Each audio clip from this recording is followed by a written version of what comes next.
Do you want a recap? Do we need a recap? I don't think so. I think a recap. Old tradition, you know? Mm-hmm. About to do the heist of the century, and we have split all our people up. We divided our have, assets. Yes. Subsequently divided and conquered. Did you decide what you wanted to do with the Round Table Boys and Hijack? Yes, we did. Is he following Legacy digitally? No. The round table guys were going to DDoS and try to overwhelm the initial like outside security and like perhaps hide Legacy coming in through a back door a little bit, essentially. Gotcha. And then Hijack is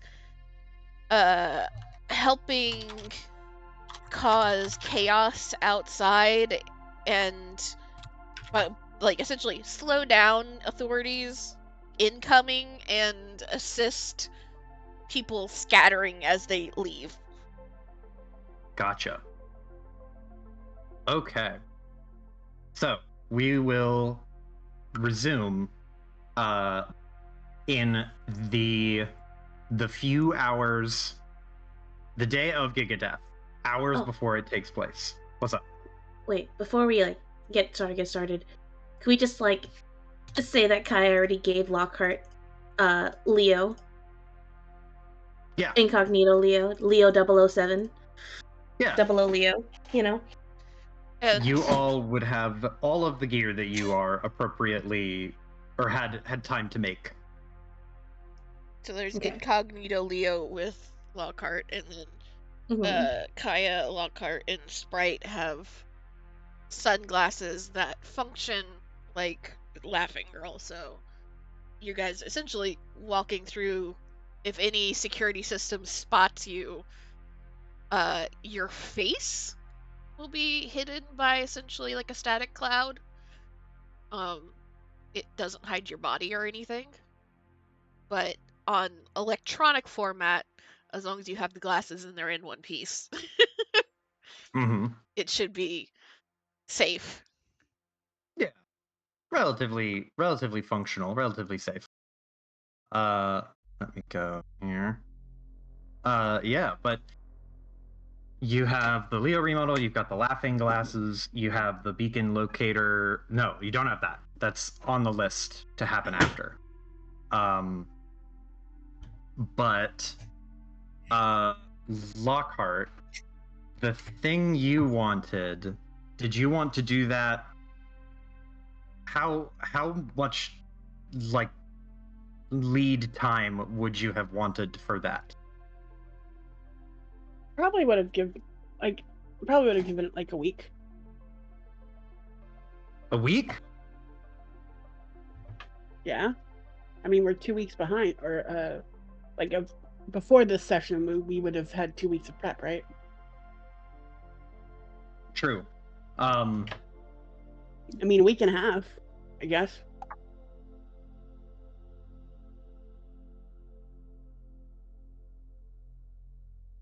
I'm thinking.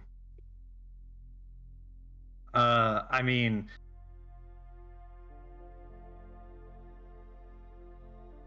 holy shit, these are good. I can give it the full 2 weeks if that makes any difference.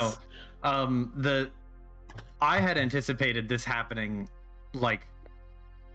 not long before the heist, because the response would be very quick. Okay, so this is my thought. Setting up contact the week before, but the meet being right before the heist. That's the thing. That was the initial plan. Would you put any sort of... I don't know. No, because Lockhart would not have any way of being located outside of just being just meet at this location. Visited. Yeah. Gotcha. Okay. All right. And Lockhart's still using a burner phone, correct? Yep. Always a burner phone. Mm-hmm. It would have been one of a thing of like, this is what I want done. If you're interested, meet here. If not, ignore this. Basically, would be kind of the TLDR. Mm-hmm. Okay. Then, while you are all like prepping, I'm using Rat's Garage as the lead, as the like placeholder because I don't have an image for the bar that you all went to. Yes, and as like just being here though, like getting at the meetup spot, there is a lot of like not commotion, but a lot of movement, a lot of people doing stuff. There's like in the chaos of everything that's going on, there's a bunch of just random people seemingly like moving things and packing up boxes. It looks like moving day. And just being around, you don't recognize any of these people. None of you would. But like you can hear there's in the bar, there's the bartender who I don't remember his name offhand. I think I have him in here. It was another just like one syllable name, I think. The D? Yeah, I think it's D or B or something. D, maybe. Yeah. One of those. Yeah. But he is standing behind the bar and not moving any boxes, not doing anything. But there's like the low like drone of people talking and like people saying, you know, it's kind of got the you know, the Star Wars part of the Star Wars movie where there's a rebel base and they're on like the landing strip and there's just a bunch of people moving. It's kind of like that. There's what appears to be like a moving truck. And as you are all like moving in here, like walking up to meet God, fucking names. Calamity, yes. Walking up to meet Calamity, or looking for Calamity, Kaya, you see her first. You see Rat. Rat has like started to direct some people, some like young men and women and people, to move a couple of boxes, and Rat is like, of course, dressed in the way the Rat is dressed, with overalls and work gear and boots, with the work overalls, like overalls kind of tied around the waist the way that you typically have it. But Rat's like really into the scene, and she's just kind of gesturing people around and making sure everyone's going in the right directions. You can see that there are boxes being moved around, boxes that are full of drones. And these are, you've seen these before. These are like the street clean and maintenance drones.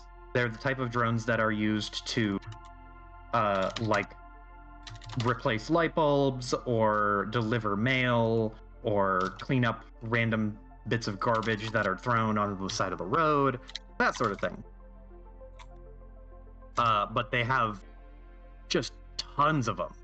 Tons of what are these kind of public use drones, or not public use, but public service. Public service drones. Yes, these are not supposed to be commercially available.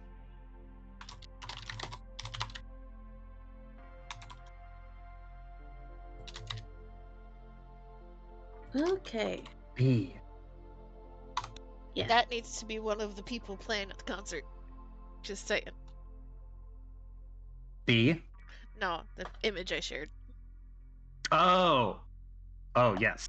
Oh, please. Perfect.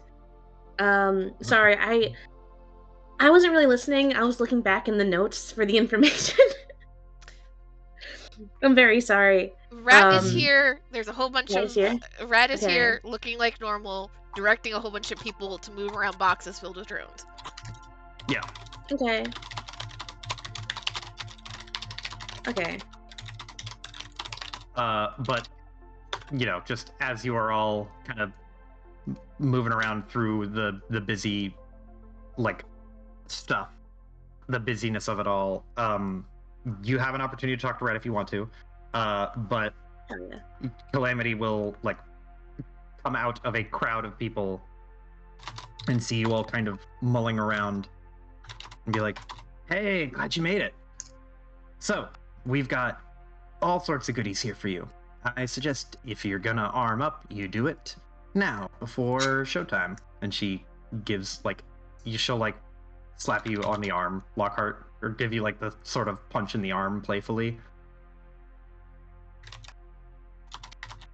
I am already as good as I need to be. I imagine she's there, but she's not fully paying attention to Calamity. She's keeping her eyes around. Yeah, that one. Don't ask me why. I don't know. Only likes to punch things. You sure you don't want any of these? And she reaches into a crate nearby and pulls out 2 what appear to be some kind of grenade. You can't tell what type of grenade, but they are cylindrical, pin-having kind of shapes. And are they going to be picked up once we enter Tetsuo Tower? What do you mean? I mean, they have some sort of security. She blinks at you and just goes and looks at them and then looks at you and just goes, "You're going in quiet?" That was the plan. That is the plan, right? That was the plan. Yeah. Uh-huh. Okay. At least to start with, because I doubt y'all are going to stay quiet forever, but... I don't know if that was communicated to Calamity, because Calamity is in the concert and is yeah, we are going to cause chaos. That is the goal. Yeah. Yes. So she's confused as to why you're not being immediately loud. You can give those to whoever's going to be escape crew, though. Conveniently. And she does a wink and a point, and she just goes, "Got it." And she'll turn around and walk over to a familiar SUV that isn't yours, but is it's JJ's SUV. Back at one time, I get to play with explosives, and I am not even in the same fucking ward. Maybe next time? I mean, you know what? No, there probably shouldn't be a next time. I mean, I hope there's not a next time. We were talking about poking at a lab. Grenades then? Well, Grenades then. No promises. We'll talk about it later. Focus on one thing at a time. I imagine Legacy voice turns towards Cosmic has to be there if the rest of them are there. Just looks towards Cosmic. We'll throw some grenades next time. He looks slightly dejected.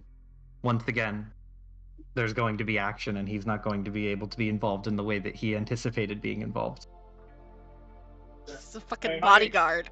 Next time. It's why do you guys look disappointed? Because explosions? Those aren't good things? Depends. What the fuck do you mean depends? Fucking big boom in Tetsuo is great. Okay, maybe sometimes, but... See? Calamity comes back and she cuts you off, Kaya. She's just all right, so those are all set up for you. Is there anything else you all need?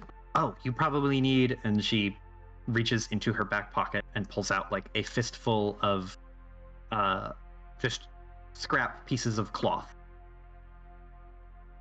They're cut to be about bandana sized. And she just hands you each a piece of bandana or cloth. And then she will reach like into another pocket and pull out like some like a couple of bottles of some kind of chemical solution, which on close inspection you can see are like types of eye relief, or like not saline solution, but like a thing to wash out your help eyes with- when you get pepper sprayed. Yeah. Yep. We're going full riot prepare here. Mm-hmm. You know, probably a good thing I restocked the medkit.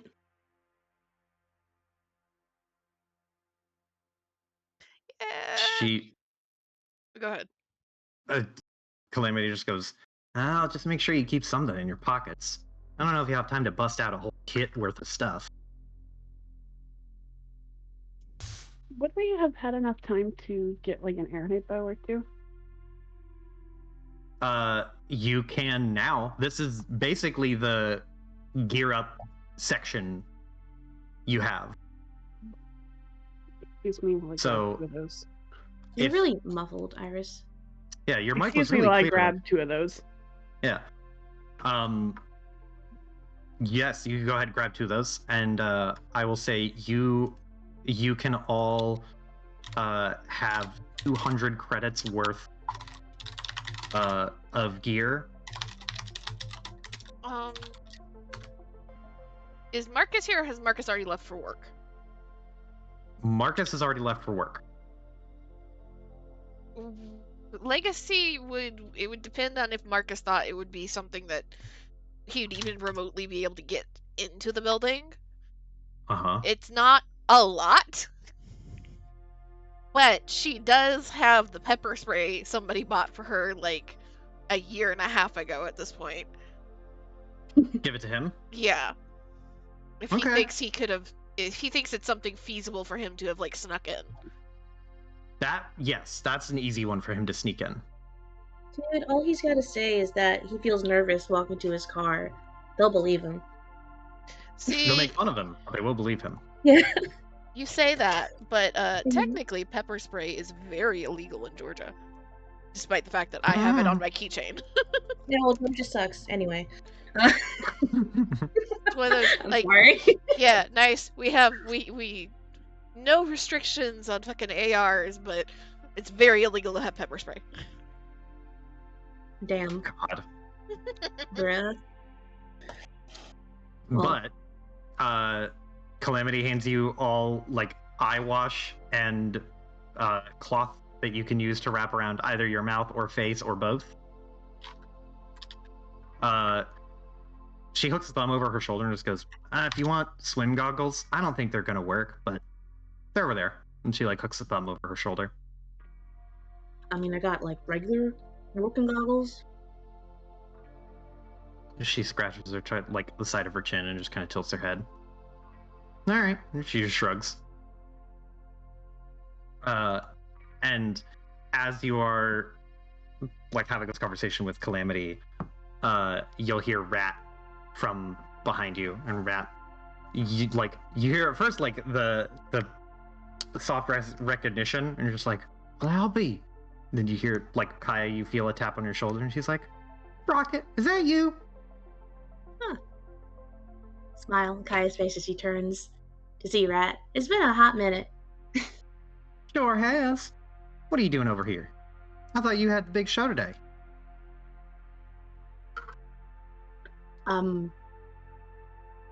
I guess we're gearing up for it. She gives you like the most wicked kind of grin. You've seen it before, but she gives you a wicked grin, and she like puts her hands on her hips and just goes like, "Man, all these young kids, they make me feel like, well, they make me feel really appreciated here. You got some yeah. weird friends that I love." Yeah, I love them too. And, I mean, you're great, so that's probably why you appreciate it. She will like reach into a pouch on her like pocket or like the middle pocket of her work uniform, and pull out like a little packet of stuff and hand it to you. And it's like it is like a 2.5-inch thick ream of stickers that are like about the size of your open hand from tip to finger to tip to thumb.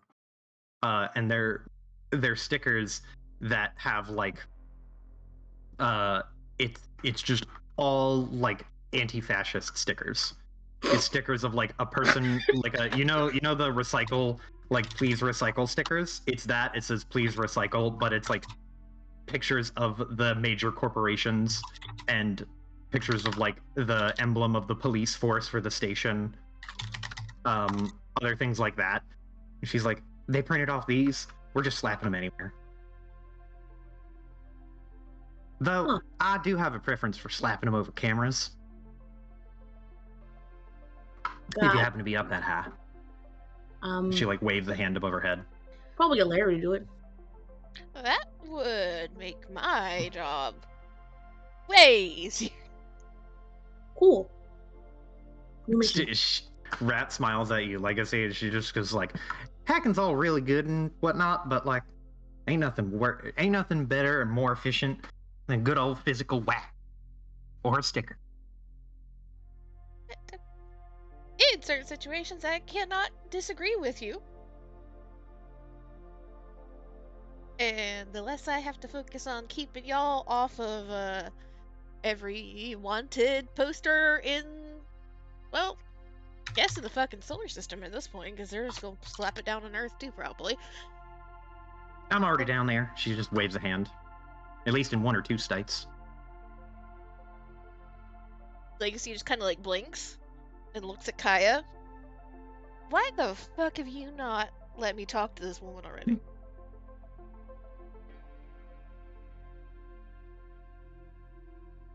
I don't really got an answer. I mean, you were kind of in your room a lot. Personally offended. What the fuck you want me to do? Drag you out of the room? I can barely get you to go out to eat proper dinner. Oh yeah, now I do. Before, you just, were in your little corner. Rat's just laughing at this, and then she goes to say something, and then she turns and like sees something over your shoulder, and she just goes, hey, you careful with that. She like walks around. She's like, I'm sorry, Sprocket, I gotta make sure they don't break any of my damn drones. I spent all night working on some of these. She starts hustling over to some of them. Yeah, wait, where's Gadget? She stops, turns, just like, oh, he's somewhere around here. Just listen for the rocket noises. She just waves it off and like runs. Rocket Gadget, rocket dog. Rocket Kai's dog. Gonna let out a whistle. A little. You hear like in the chaos, you hear a distant yip, and then you hear like the yips growing closer, and between a couple of people's feet, there's like people who yeah. Gadget rounds the corner, and Gadget has mounted on the back half of the little doggy wheels. There are what looks to be like a tripod of some kind. It looks like a little missile launcher, but it doesn't have missiles in it. It just looks like a little missile launcher. It has some kind of like thing lodged in it, almost like it looks like a spray paint can. I so desperately want you to say that they have somehow like gotten a fucking Roman candle thing taped to the back of this dog so he can just chase people with a Roman candle shooting at him. Oh, idea. Put a sticker on the dog. Can I just say that Gadget gives Zwei vibes? Yes. From Ruby. He's exactly Zwei, with just as durable, just with wheels on the back end instead of leggies. And he's got rockets. He's got a little rocket launcher of some kind. It doesn't launch rockets, but it launches something. Kaya instantly falls to her knees to hug Gadget. Give him lots of pets. He's the goodest boy. She's also going to put an anti-corpo sticker on him, on his harness. If it's perfectly, and you like getting a closer look at it. Kaya, if you want to roll me, hold on, let me look at the fucking skill list. If you want to roll me a mechanics check, Hell yeah. At 2 purple. Yes, sir. I just imagined by the end of the night, the entire harness is just going to be like fucking wallpapered in stickers. like a suitcase that's traveled multiple countries. Yep. What is that? A success and a triumph. So just looking at it, Kaya, you're just kind of like, you blink and narrow your eyes, and it is like a miniature paint can. It's like a half-sized paint can, like a spray paint can, and it has been cinched into place with 3 other spray paint cans. And there's like a hose that feeds out from the tip of them, and it loads into what is like a middle pod. You're trying to like figure out what the actual like function of this is, but it looks like some kind of mixed paint can propelled device. Like it will shoot something. So is it going to shoot out? Okay, so is it going to shoot out paint, or is it going to shoot out paint cans? It's going to shoot out paint. The paint cans are locked in place; they will not move. The tips of the paint cans are like spray paint cans are leading and feeding hoses and pressurizing somewhere else.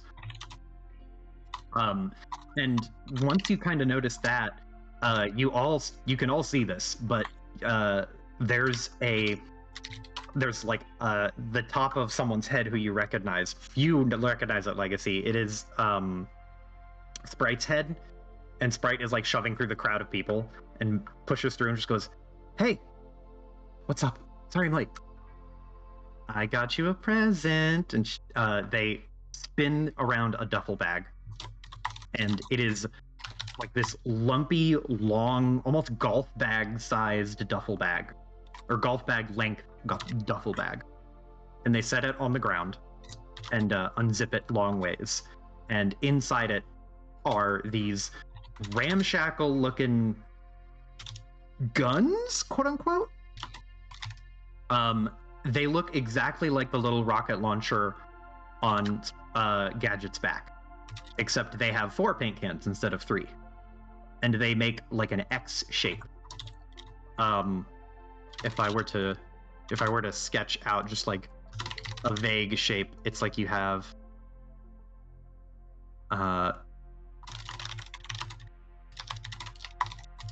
paint cans here, and then there's Yo, is this shit straight out of Splatoon? Let's fucking go.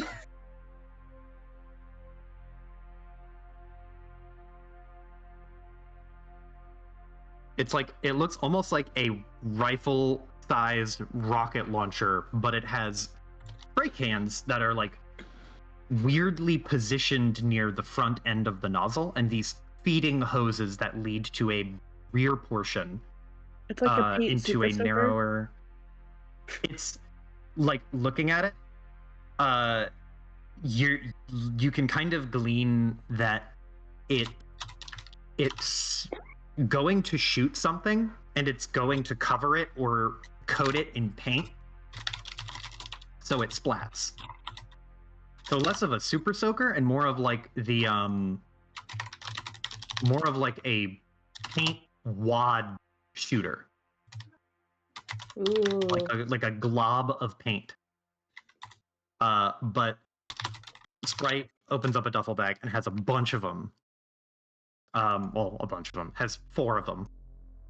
And will pull out one and hand one to you, Kaya, and Lockhart, and then hold one up himself. And you take the 2 handles and hold it like a rifle, but you have to rack it like a shotgun. So you pull the front handle back, and you hear a clicking and lock noise.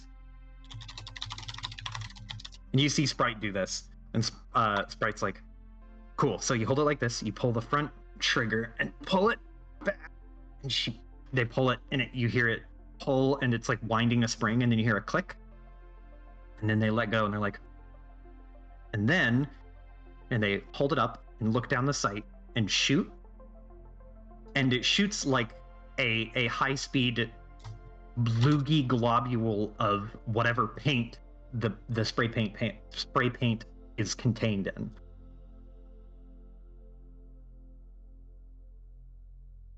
They look very proud, and they just shoot like a wall and splatter the wall, to which B behind the bar is just exhausted immediately.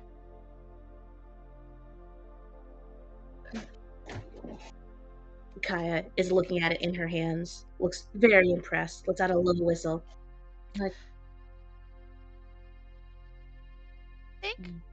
this is okay. Oh, you go ahead. No, I'm just gonna compliment like you. This is fucking incredible. I think you have designed the, like, I don't know, winning weapon for every paintball battle in the future. They like look kind of shocked for a second. They're like, "Oh, I didn't make this. She made it," and she points to Rat. This was Calamity's idea, I think.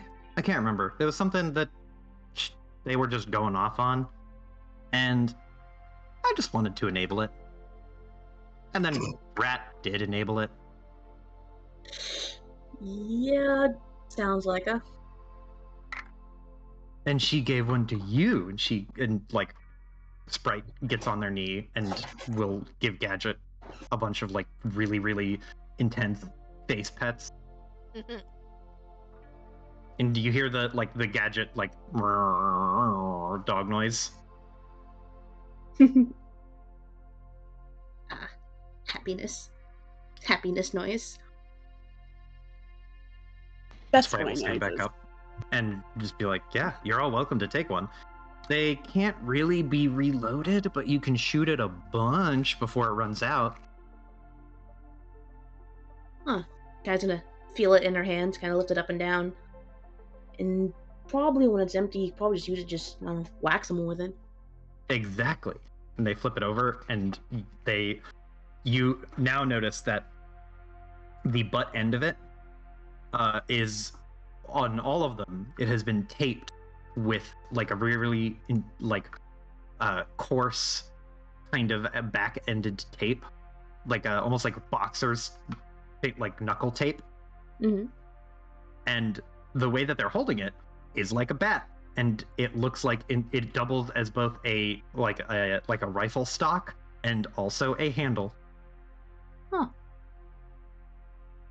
Cool. Tell you what, riot gear don't work when you can't see through it. True. Never thought of it. But I don't know if we're...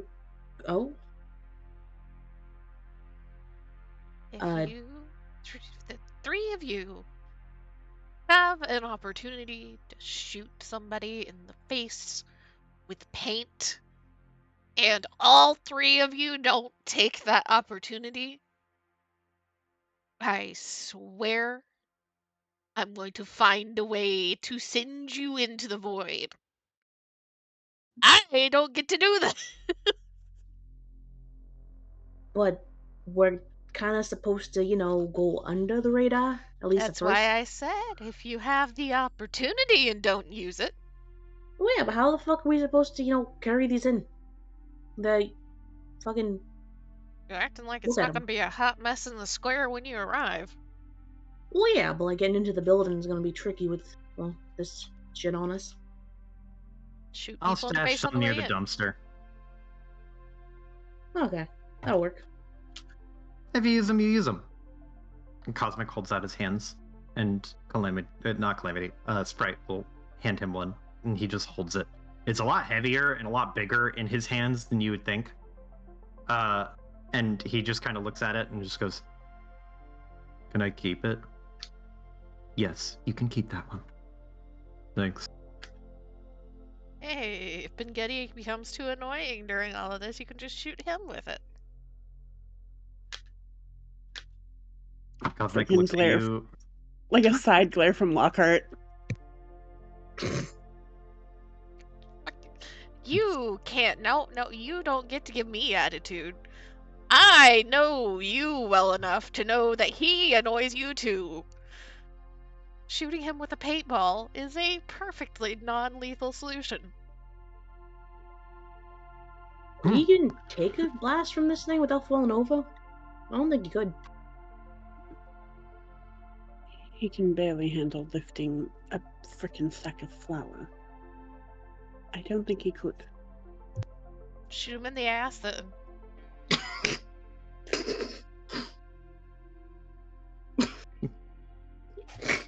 Cosmic looks at Legacy and then looks at Lockhart and then back to Legacy and then back to Lockhart and then looks at the gun.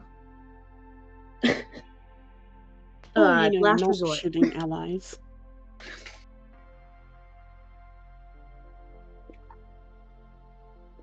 Alright, but like, what if he just like really deserves it? Lockhart looks at Kaya with a really. Kaya's You're on their side. There's a little grin on Kaya's face. She's like, "Come on, Locke. Like, eventually, I mean." Just shaking her head. Sprite elbows you, Legacy. Looks at Sprite and then just like rolls her eyes.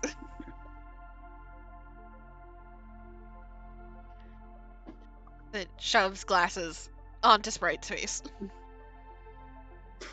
Ooh, for me? As long as you keep it in one piece, should keep your face from showing up on any cameras. They wear the glasses immediately, and like the blurring effect kicks in right away. Their face is entirely obscured, and they look at you. They like to both Lockhart. Well, Legacy without your visor on, you would see them normally. Mm-hmm. But to Lockhart and Kaya, it's just a pair of glasses. They look neat. But Sprite puts their hands on their hips and just goes, I like it. I think it matches the black leather look. They gesture to their pants and boots. Lacey just leans in, reaches her hand out, snaps the selfie, and then sends it to Sprite. So it's just two fucking blanked out faces. It's a selfie, and it's just if you know, you know. There's no self in it. It's just E. E. Didn't we get disguises too? Yes. You got shoddy pieces of cloth, which Sprite also has one. They have just tucked it into their pocket just in case. I thought disguises are just their regular clothes. Oh, yes. Yeah. We had disguises, so it'd be easier to get into a Tetsuo building. Mm-hmm. Which, for Lockhart and Kaya, were not going to be hard, is the point. Yeah. It's literally just clothes that's not dirty, but it's just their regular wardrobe. Sprite, on the other hand.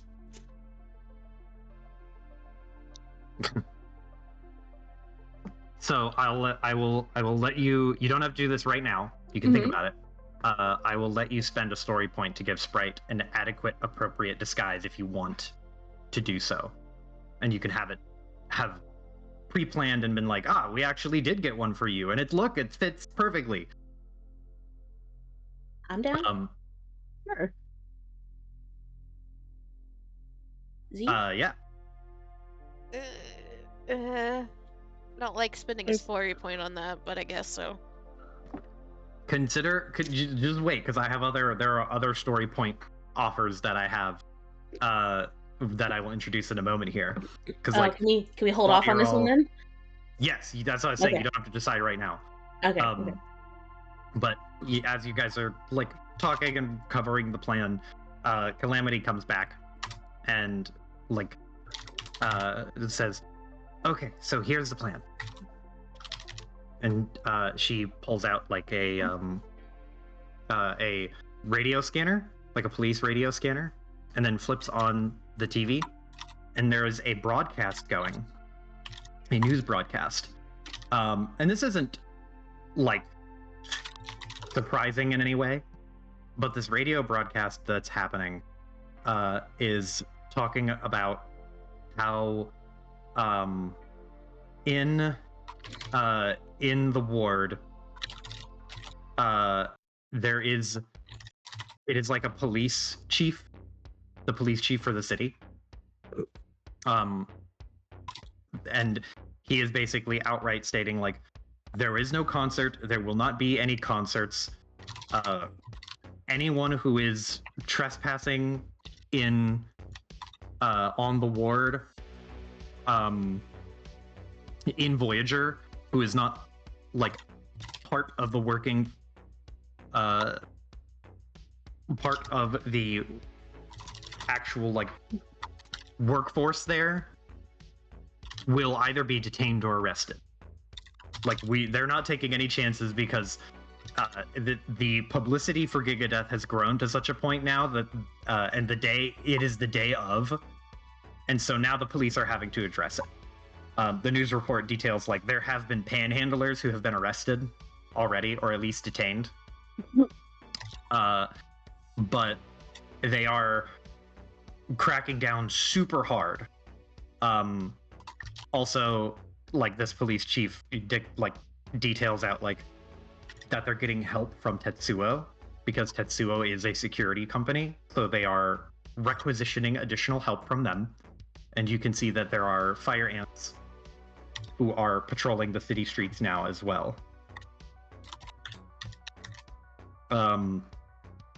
But you really went all out. Calamity like throws down the remote and just goes, "Don't worry, we planned for this." And she pulls out from like another bag nearby a couple of fake IDs, and she hands them to you and Lockhart and Legacy and everyone, just in case. Like, we had these made, they'll pass a sniff test, but they're not going to hold up if they scrutinize it real close. So don't let them scan it, just, act frustrated. If you act like a business person, they'll believe you, probably.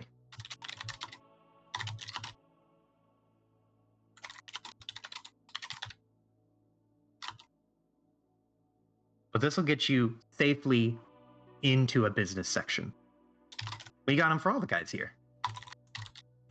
We're having people take up disguises as either delivery men or construction workers or any sort of just blue-collar person who deserves, or any sort of blue-collar person who could easily get away with being there. And for the places that are nearby enough, we have requisitioned some nearby apartment buildings.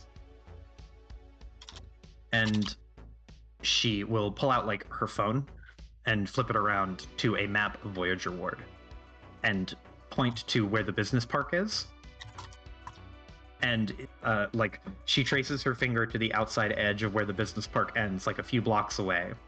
And she says like, see, all the way around here, at least in these parts of the city block, these are all apartment buildings. Really expensive apartment buildings. They're apartment buildings.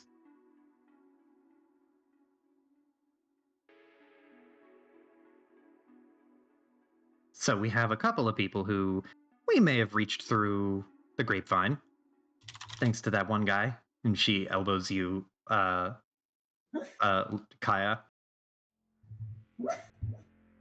Oh, Bastion. Yes. It's like him, and also a little help from JJ. And between the two of them, we actually got a couple rooms in there. Disgruntled employees who don't want to get caught up in the mess are still willing to let us use their room while they're away.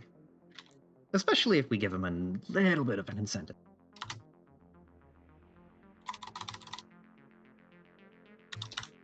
But the drones, and she points to the boxes full of the drones, that's your mom made? Your aunt? One. Oh, your aunt. The drones that your aunt made, they look just like the service drones. And the public service drones, they're pretty easy to just kind of fade in the background of your mind. You don't really notice them anymore. So we hooked them up with speakers. And we even got a couple, and she reaches over and will like run over to a nearby crate and pull out another drone and flip it over. And it has the outside casing is like a public service drone, like a life-changing, like electrical repair public service drone. But when it's flipped over, it looks like a it looks almost like a record player, but it is perfectly smooth. And she like knocks her fingers against it, and she's like, electric drum. Like a drum kit, except a drone. And she puts it back in the crate, and just goes, this whole crate is full of drones. They'll just kind of fly around, and then whenever the person who needs them calls them, they'll have a drum kit.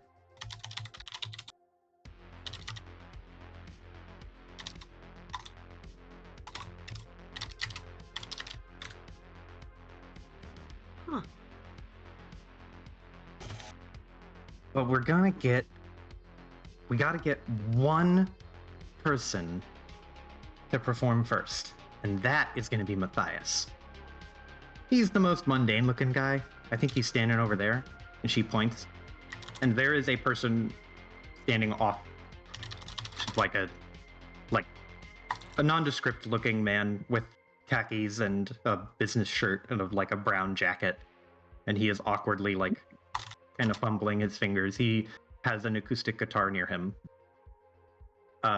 He looks to be about late 50s. And he's got kind of a square chin and a thick neck and short cut, kind of chestnut colored hair. And he just awkwardly is not really doing anything. And she goes, Matthias is a personal favorite of mine. He's a nice guy, and he got bit real bad. But just wait till you hear him sing. He will blow your expectations away. But he's going to be the first up. And what we're going to need is the speaker system for the emergency broadcast system. We need to hijack that.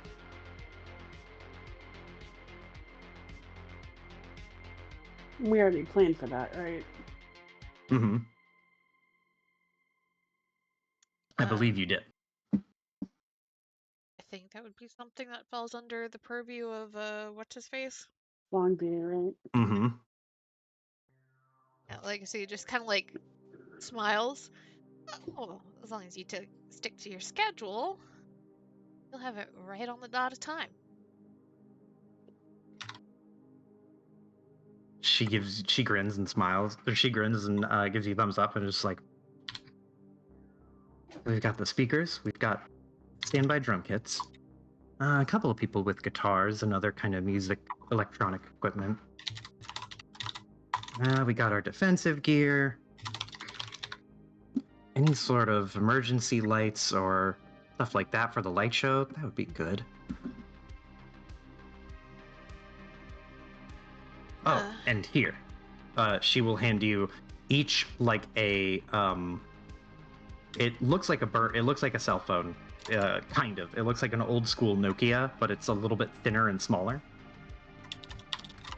And Legacy, you're familiar with this. These are essentially like shortwave radios. They are simple enough that they are easy to hack, but the signals are going to be so old that nobody would expect or anticipate, like, finding this, like, hacking this sort of thing is easy, but it's incredibly difficult to know it's there. You have to be looking for it. Mm-hmm. It's kind of like a reverse, like, if we use something that's hard to track but easy to hack, they hopefully just won't notice us having it. Mm-hmm. And we still have just our group comms, right? Mm-hmm. Yeah. And Legacy has, for Kaya and Cosmic and Lockhart at the very least, secured your all's phones as well. Mm-hmm. I imagine I would say Sprite also has a secured phone. I don't know that Legacy would have thought to grab Calamity's, but with Sprite being an old friend of Legacy's, and Sprite also being a troublemaker. Those memes gotta stay on lock.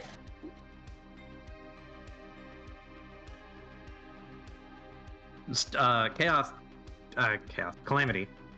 Calamity, like, would wave it off. It was just like, no need. I'm gonna be on the ground. I won't have time to take a call probably because I'm going to be elbow deep in. And she picks up a spray can gun. Elbow deep in troublemaking. Well, and something all of you need to keep in mind. Longview is good. He's not all-knowing by any means. There's going to be a lot going on. But if you are running, keep an eye out. If things are being convenient, he might be trying to lead you in a safer direction.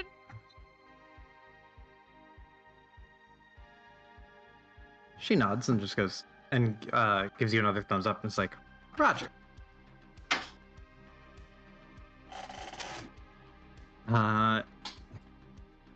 Is there anything any of you guys needed before you went off and did your thing? And she just kind of gives you like a hand wave. I don't know. Never done this before, so. Cause as much chaos for as long as humanly possible. Rest assured, we are going to cause a lot of chaos.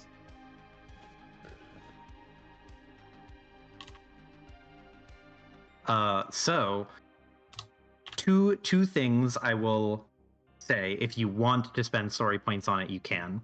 You don't have to. But if you want to spend a story point to reinforce some of the drones that Rat built, you can't make them like a EMP proof, but you could make them stronger and more resistant to interference. You could spend a hero point to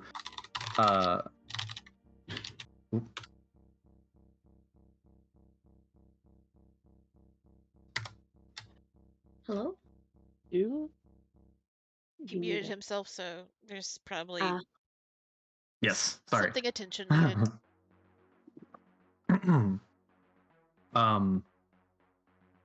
Yes, you could spend a point to reinforce the drones. You could spend a point to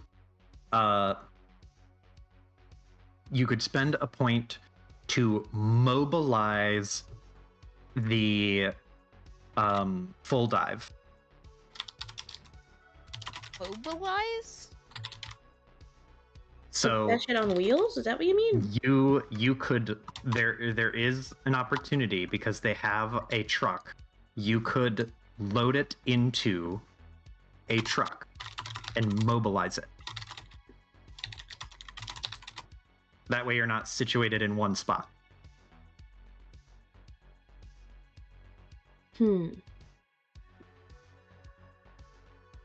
Question is, do we have... It's good insofar as if Legacy does get tracked back, then it won't lead to one of our essentially safe houses and get Bengetti or Maxine, yeah. Maxine caught. However, that also would remove her from the safety and assurity of being in a lab if things go wrong. Yeah. Yeah. Because, like, if we're in a lab too, like, kind of build up some defenses, I assume. There. That's why we have a cosmic. Yeah.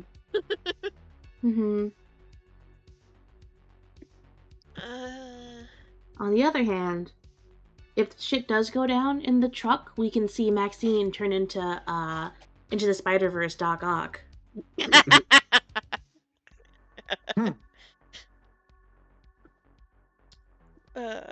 Which is tempting. That would be amusing. Right? Because, like, they have brains of their own, man. And they want to protect Maxine. See, she hasn't turned into the Spider-Verse Doc Ock. She just, like, all of a sudden falls off of the legs, and the legs start moving around like their own, like, entity. Oh. Do we make a new Dreamer?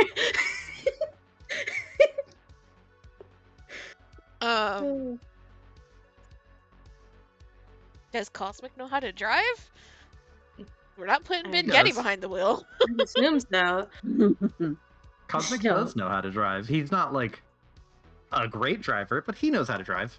He's got his license. He might not use it all that much, but he's got the hand-eye coordination if shit goes down, though. He's fucking driving the van if they're moving this into the van. Random question, but would this turn into like a freaking Avatar: The Last Airbender thing where you move the body, you can't get back into the body? No. Legacy would still be able to find her body. Okay. It'd be kind of fucked if Legacy goes back to where the van was and she's like, wait, where the fuck's the van? This is a fair question. Starts running through all the IP addresses, trying to catch up. Like, please. Shoot a text for Cosmic, pull over! Slow down!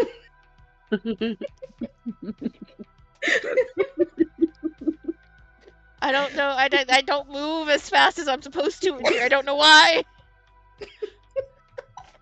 Oh, man. Technically, wouldn't it be easier for you to catch up, actually? Theoretically, because it's as fast as she thinks and not limited by her body, but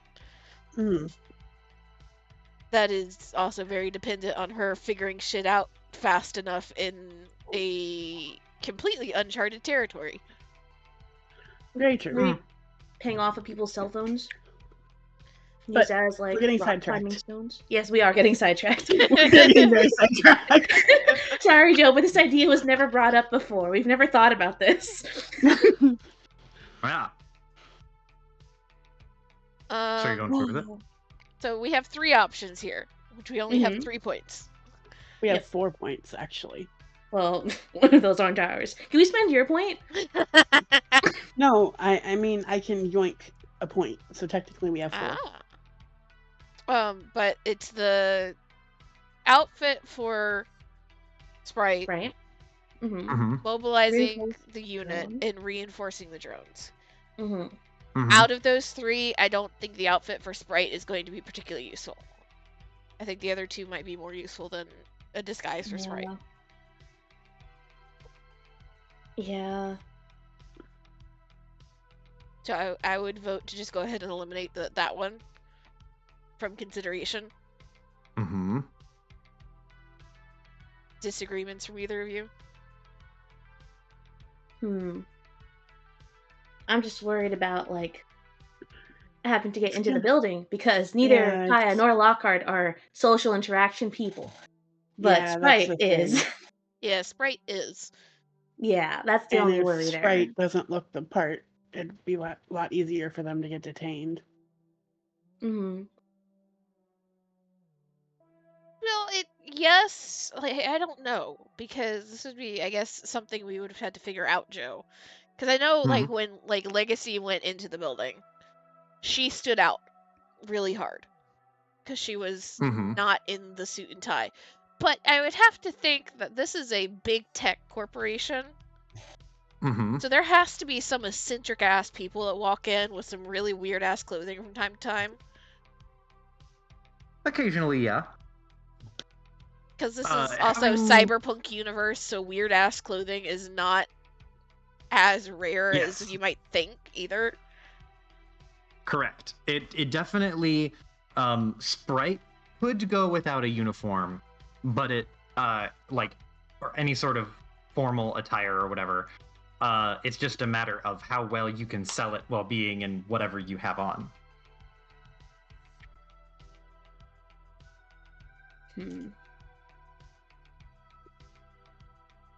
I mean, Sprite has also been around Legacy for fucking years. Uh-huh. I have to, and around Calamity at this point. True. Fucking sell Sprite as a, tech person. She has to, they have to be able to, fucking get some, techno jargon babble going. And then you have your bodyguard and your assistant. Yeah. Or the other option, too, is we don't have to go in together.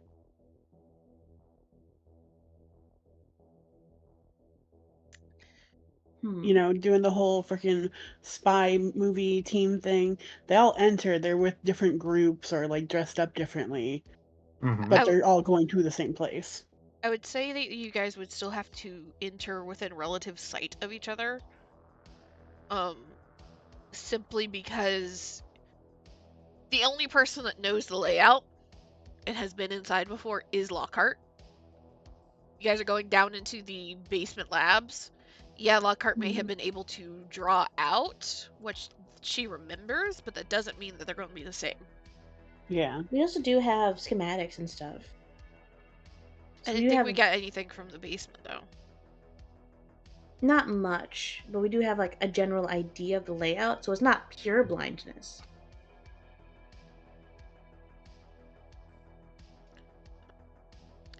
So it's something.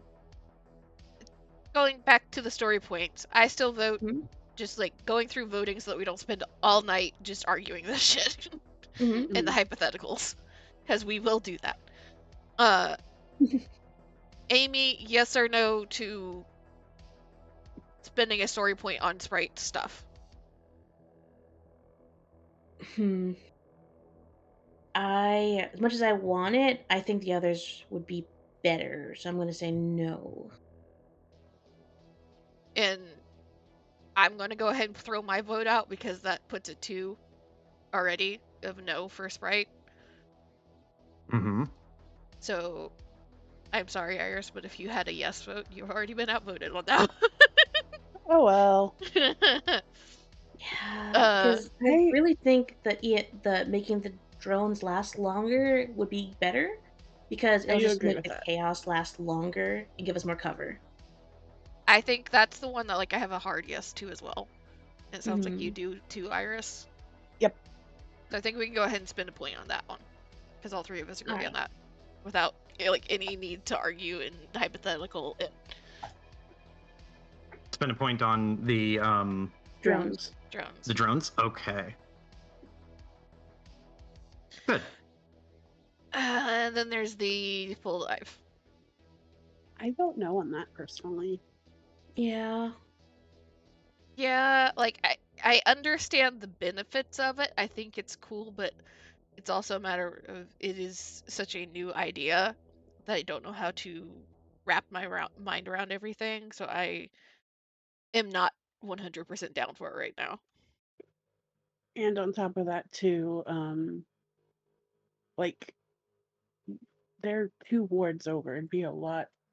I don't think it'd be super easy to mobilize in a mall. You know what I mean? Yeah, I mean the danger is it's 2 wards away. So if they are raided, it is the 3 nerds and Cosmic. Mm-hmm. The 3 nerds and Cosmic. Cosmic will save the day. At the same time, I imagine there has been enough precaution thrown out. There's a reason why they have Cosmic over there, even if Cosmic's sad that he isn't a part of the chaos. He can help. And I imagine if Bengetti didn't let them move the full dive to Maxine's lab, then as a precaution, I don't care what Bengetti protested, Legacy would have personally walked anything that she felt was particularly secret to Maxine's lab for safe storage. So the brain is over there, the scans of shit, the hard drives that have the scans on them are over there for right now, all in boxes to immediately come back to Bengetti's lab after this is done. But, like, in case they are raided, they can scatter without grabbing much anything from the lab. I thought we did move the stuff over to Maxine's lab, though. Like the We joked machine. about it, but we never said yes or no. Okay. Holds me, it's If up to you guys- Getty. If you guys can decide right now what you would want, I will permit you to change it. As much as I like having Bengetti's place, I feel like Bengetti's equipment is easier to lose than Maxine's would be. In worst case scenario. Interesting point. But if something happens to Legacy, Maxine would be more equipped. Mm-hmm. Well, Maxine's gonna be there.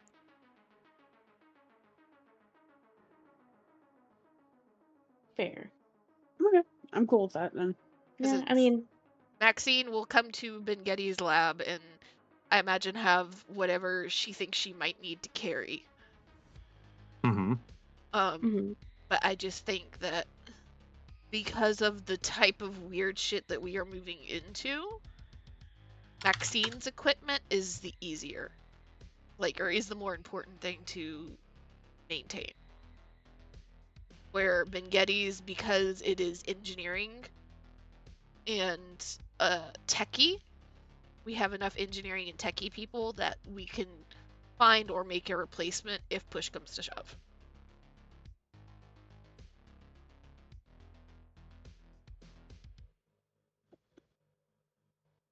Yeah, sounds good to me. Okay. So that's a no on the mobile, yeah. The mobile. Okay. Let me go here. This one. And I imagine, beforehand, or even on the way to Bengetti's from the bar, that Legacy will have a chat with Cosmic that we don't have to RP out or anything. But just, for Legacy, 100% her plan is, you are the bodyguard, but once we get out into, public, get out of the building, essentially, Cosmic becomes in charge of getting Bengetti and Maxine out. Because they don't really have a lot of defenses. Legacy doesn't have defenses either, but Legacy has perhaps too much confidence in it, but knows that she is going to be able to run and slip away a lot faster and a lot easier than any of the three of them can. Okay. Okay. Do this.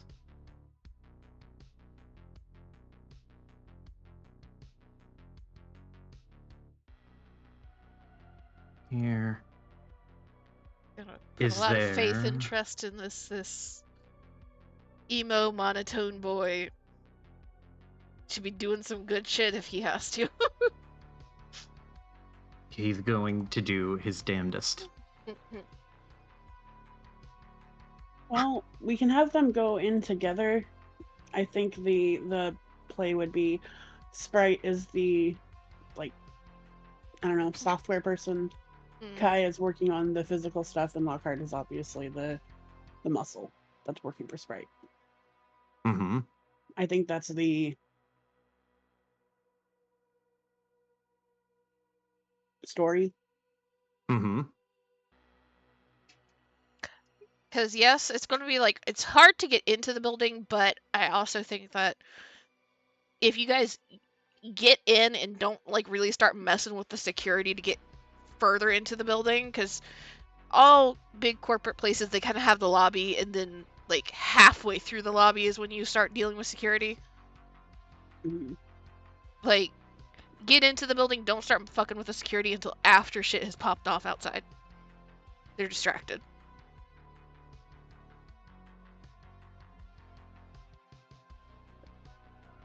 I was just answering Amy's question. Mm-hmm. Okay, let's see. I'm setting up some cyber shit too for the hacking side of this.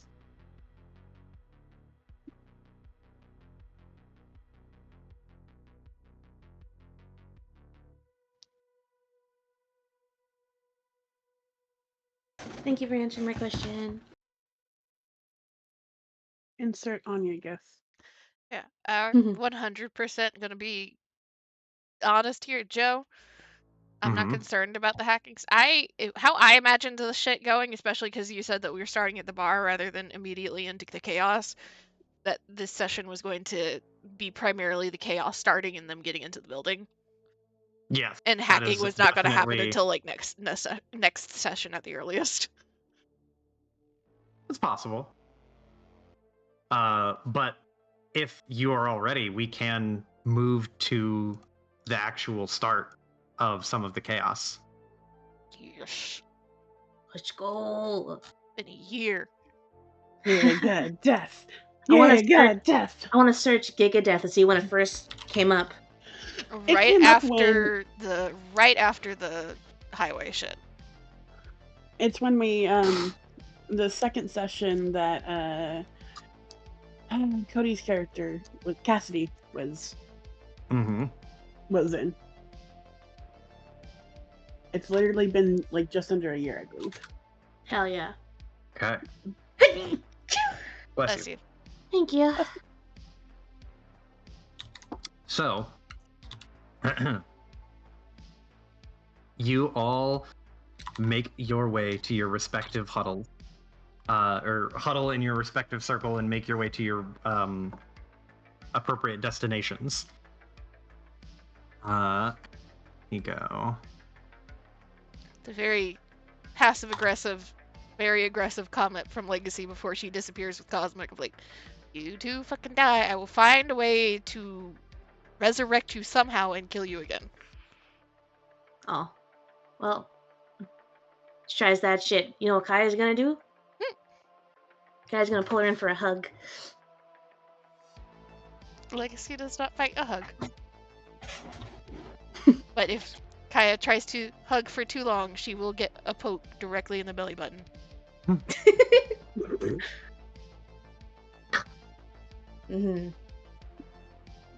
I think she hugs for just right before the too long. She feels the twitch in the muscle, and she's like, all right. She lets go. Pats on the shoulder. Don't overdo it. What'd you say? Don't overdo it. Exactly. Was that to Legacy or was that to Kaya? To Legacy. Legacy just kind of like grins and like throws her arms out to either side, just like walking backwards with Cosmic. You clearly don't know me. Just for the record, Cosmic would have also gotten a hug and a head. That's what Cosmic.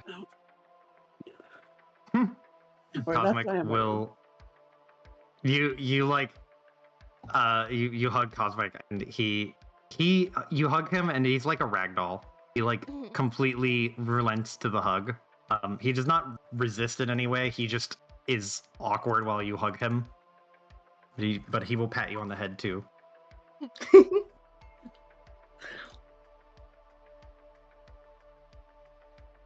Throw that one on there. Okay. So we all split off. If anyone needs water or bathroom, do it now. Forever hold your peace. Forever hold your pee. Mary Beth. Church of the One Mind. That sounds fun. Right? That is a church of the Singularists. Ah, less fun. Mm-hmm.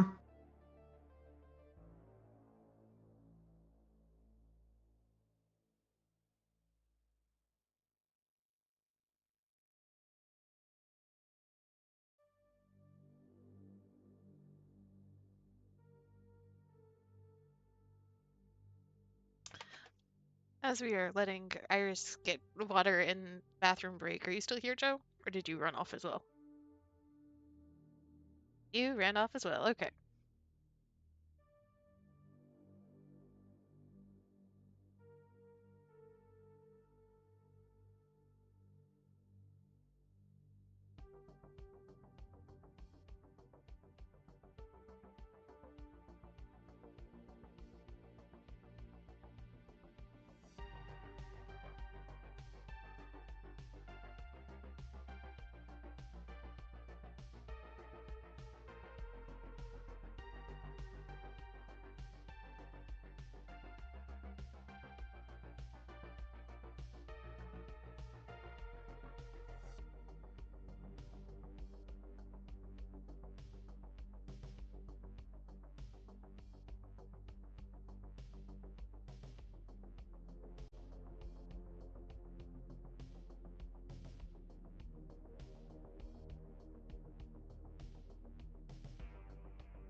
Hello, I am back. Just wanted to refill my water.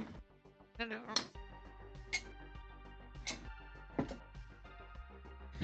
But look at Sailor. Sailor? He's in general chat. Oh, Sailor butt. Mm-hmm. It's mostly tucked in. I whistled earlier. I was describing Kaya whistling to Gadget, and he came over. Well trained dog. Mm-hmm. Gadget gives me so much joy. Mm-hmm. He's got a fucking paint cannon on him now, and he's got fucking anti-corporal sticker on him now. Have you seen the video of the lab that has a Roman candle in his mouth and is chasing Dad around the yard? I think so. It's a really old video on the internet. I can picture in my mind. Is Roman candle sticking out the side of his mouth, shooting off, running towards the family, happy as can be, doesn't understand why they're running and thinks it's a game, as everybody's running for their life. That's what I need from this dog. Especially the Roman candle dog. I'm looking at the video now. By the way, Z, I am offended that you would think I'm getting water. Ma'am, you started drinking water. I thought you knew better than this. Oh, it's a little... Straight vodka. I think it's the same thing that Gadget is. I forgot how to pronounce it. Dachshund? Is that what that is? I put in the toxin show. Dachshund. Whatever it is. Dachshund. Was that the video you're talking about? One of them, yeah. So good. That's such a good video. That needs to be Gadget. I think spiritually it is. He's having a good time. Mm-hmm. That's why energy is real. No thoughts, only vibes. The vibes end up being chaotic. I don't know why, but when this music started, you said no thoughts, only vibes, and the music went dum dum dum. I'm just like mind control. Mm-hmm. Mind control, doggy. Perfect. So, you all saddle up, and you're taking. How are you and Kaya? How are Lockhart and Kaya getting to the ward? Are they taking public transport, or are they taking their personal vehicle? Because they have a getaway car. I thought that the plan was that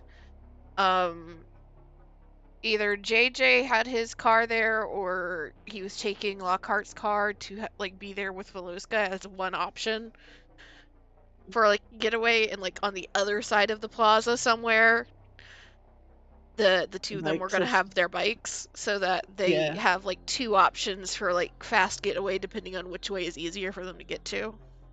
Gotcha. Okay. So you're riding. Both of you are riding bikes in. You would get. Oh, go ahead. I was gonna say she's got her old work jumpsuit and coveralls. She's got her fucking baseball cap, which is the work cap. She's looking very blue collar. Perfect. I guess Lockhart looks more white collar then, huh? Like she doesn't in general? I mean, that's both of their vibes in general, though. It's just a little bit more for both of them. Yeah, it's potent. Sprite ends up on the back of one of the bikes. I would assume Kaya's, because Kaya is the more experienced driver. Hell yeah, why not? Kaya did say she'd show Sprite the bike at some point. Hell of a way to experience it, but cool nonetheless. Very different. I imagine very different vibe than having Legacy on the back of the bike. Same size, but very different energy.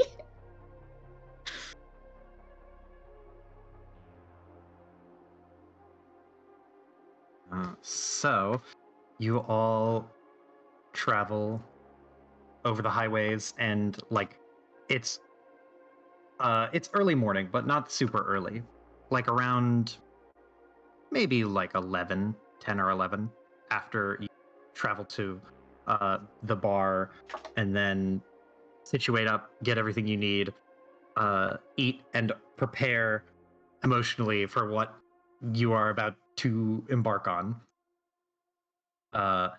And once you arrive, you immediately see, like, the station it's not in lockdown, but it's heavily secured.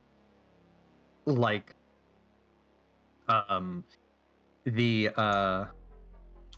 excuse me. the air, like the area, the airspace above the buildings and between them is being patrolled by police drones, and you can see police walking along the streets, similar to how it was in Thetan Ward, however many moons ago. Oh, the good old days.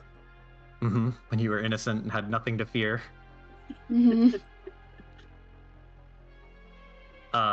But it is it's very busy. Like lousy with police, I think is the phrase. Where is my one? This one. Activate. There we go. And like, as you are flying in, or not flying in, riding in, and looking over the city, you can see, like, there is on several television screens, or like broadcasting areas, there are screens that advertise for the various companies and corporations. But you can see that there's one that's like showing a news broadcast, and you can't see it, and you can't like tune into it, or you can't like hear it or tune into it, but you can see that Jonathan, the Ben Getty lookalike, is being interviewed at some sort of, not like a press conference, but he is giving a statement on the news, and like the subtitles, or not the subtitle, but like the little banner that comes under the name for the news report, it has obviously the name Jonathan Diego to it, but beneath it, it says, Tetsuo CEO gives statement about increased security for the government, or like across the station. And you can tell that there are pieces on the board moving about. And there's like a very, very tense atmosphere just riding in. But you ride in with no real issue. But right as you get to like the business section, like you're in the ward and you're driving through the streets and riding where you need to go, you both of you independently will have to run across this. But as you are riding, you notice that there is an inner business district where the actual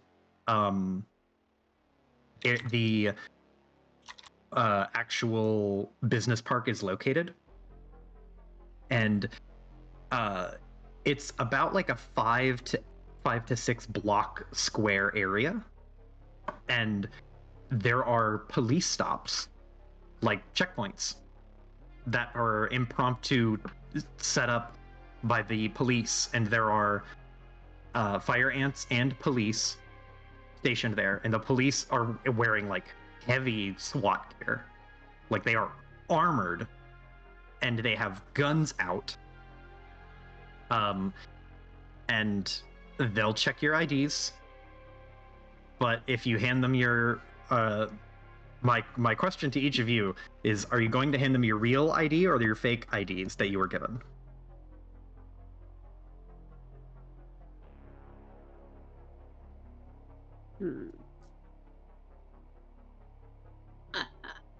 There's no reason for us not to give our real IDs at this point, right? Saying this to Amy, by the way. I don't know. I assumed this is what the fake IDs were for. Yes. So the station is not on lockdown, but they are they're preventing people, like any sort of panhandlers or musicians or anyone who's not directly involved with the business sector. They're preventing access. Yeah. Yeah, that was in the news broadcast. Fake IDs then. Yeah. Because I think that's what Calamity said, that this would get us into the business sector. Yeah, they'll pass a sniff test. Yeah. Yeah, so you'll hand them your fake IDs, and they'll look it over and scrutinize it a little bit, and then they'll give you each a look over, and I will need cool checks from both of you. Well, shit. It's gonna be 2 purple. Well, I got 1 green.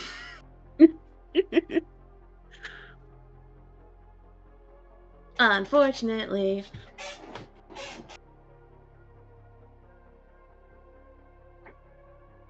Cool. I have a question for you, DM. Mm-hmm. Can Kaya take comfort in the fact that she's on a motorcycle and is with friends? Can she get a blue? I will give you a blue because you have Sprite with you, and Sprite would be very easy to easily able to play it cool. I'm struggling to speak today, man. It's okay. Where is Sprite? There's.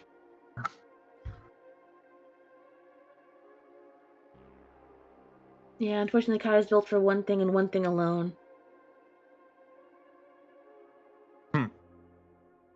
Fuck.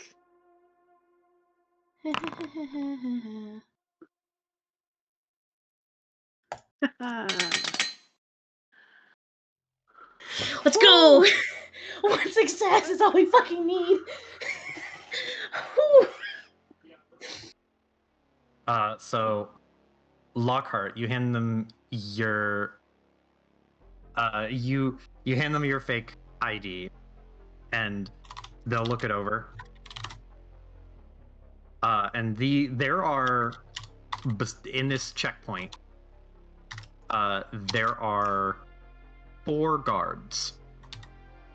They are not in vehicles. They're standing near their vehicles. One of them is standing beside the motorcycle. If I were to sketch this out, like, it's gonna look.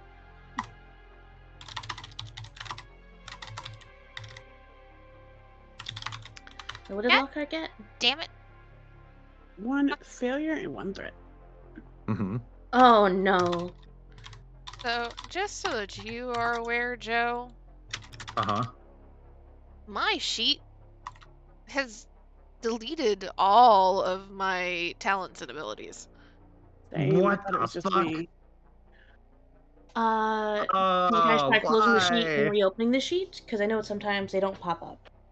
Oh, is it because they updated the system?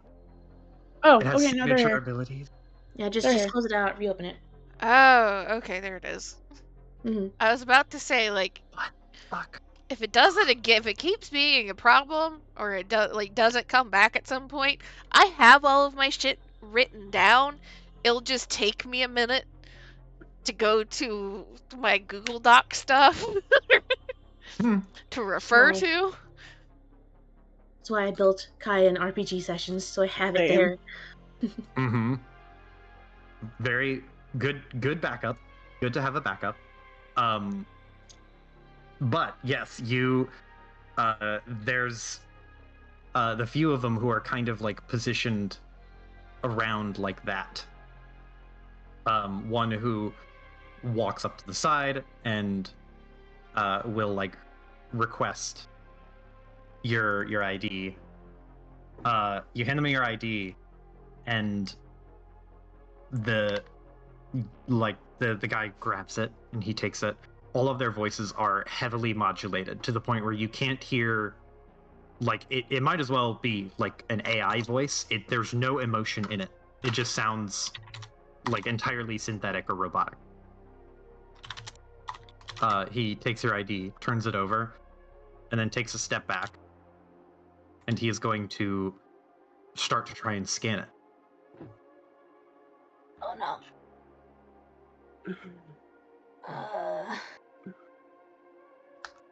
Lockhart, seeing that, will turn to the dude and be like, "Look, could we hurry this up? My employer is getting ahead, and I really don't want to lose sight of them."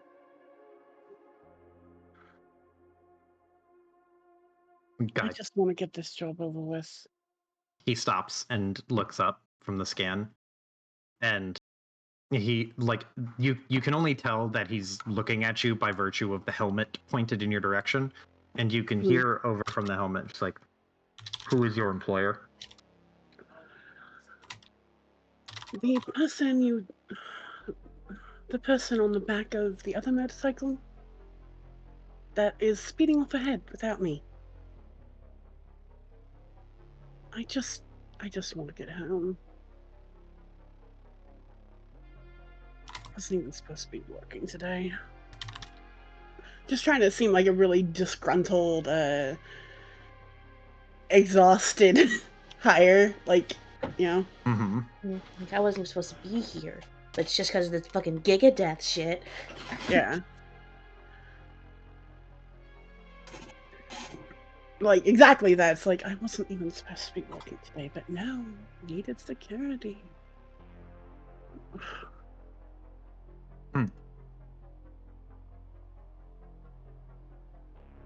So, if you want to roll me a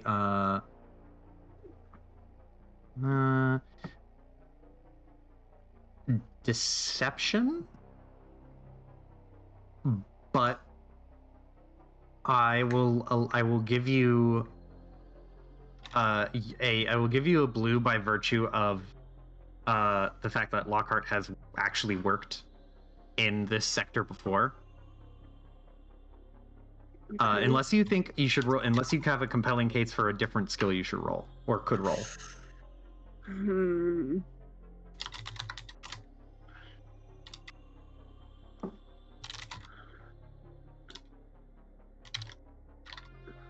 Let me see real quick, because I have an idea, but I don't think it will work very well.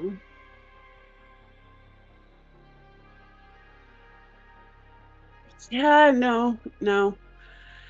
Because, like, the only other stat that no, that wouldn't work. Okay, I'll do deception. Mm-hmm. You said a blue? Yes, you'll have one blue, and it's going to be 2 purple. Okay. Pray for me. Praying. You're rolling privately. Oh, I am? Mm-hmm. Oh, let me undo that. I can see it. It's not good. The guard, looks you over, and he's going to go back to trying to scan it. I'll say if you want to try something else, you can have another blue to this roll because of your advantages. Got another strategy?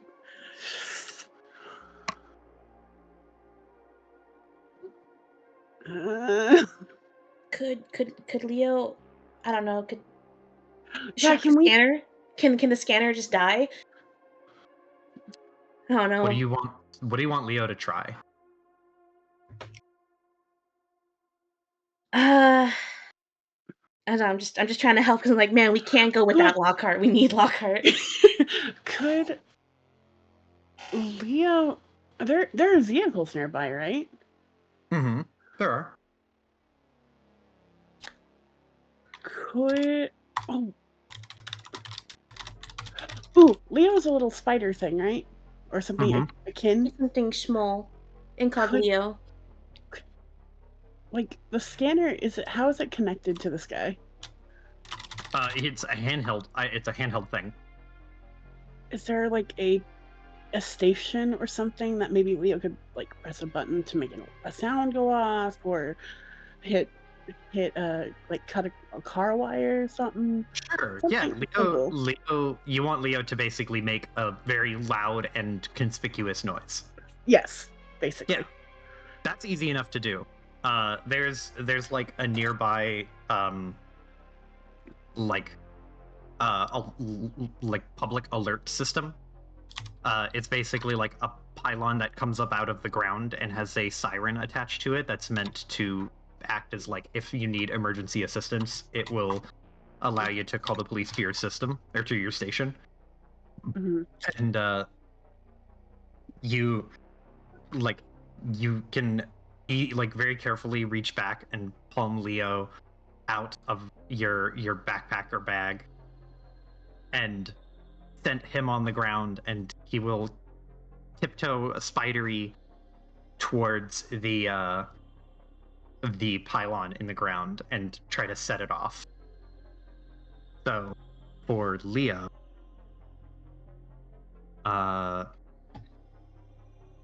roll me a. It would be a stealth check. No, actually, roll me a net check. Is Lockhart rolling? For the purposes of rolling as Leo, it would be. I guess you could do 3 green. Okay. And difficulty is still 2 purple? Yes. Okay.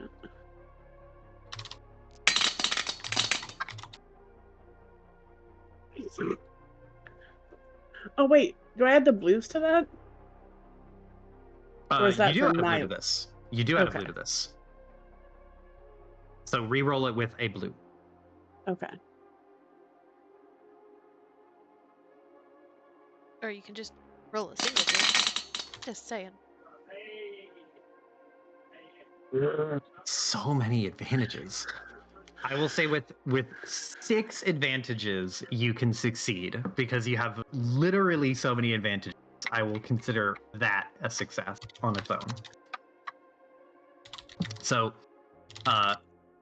like Leo will kind of do the little tiptoey spider you walk over, and then stick one of his little manipulators into a crevice in the ground. It is like about as thin as 2 quarters stacked vertically. Like 2 quarters placed on top of each other. And he's able to slip a manipulator in there, and you can see very clearly, like, they're not paying attention to him. And just about as the scan comes up, like, you can hear them scanning it and checking, and you hear like a bad read, and then he looks at the scanner and then tries it again, and then you hear another bad read, and then he holds the scanner and then looks at the ID, and then he's going back to try it a third time, and then the pylon shoots up at like lightning quick. It just shoot, and it's like 7 to 8 feet tall, and then there's a little blue spiral light on top of it that just starts making a shitload of racket. And all 4 guards, like the dude with the scanner, like jumps out of his chair, like freaks out for a second, and the other 3 point their guns at the pylon because they weren't expecting it. And they're really jumpy. What do you do with that distraction? Run?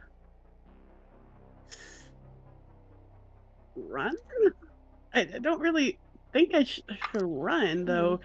That'd be really conspicuous. Well, you do have the glasses.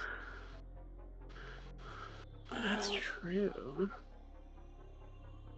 And they don't know where you're going, and the ID won't let them know who you are. True. Yeah, okay, fuck it. Okay.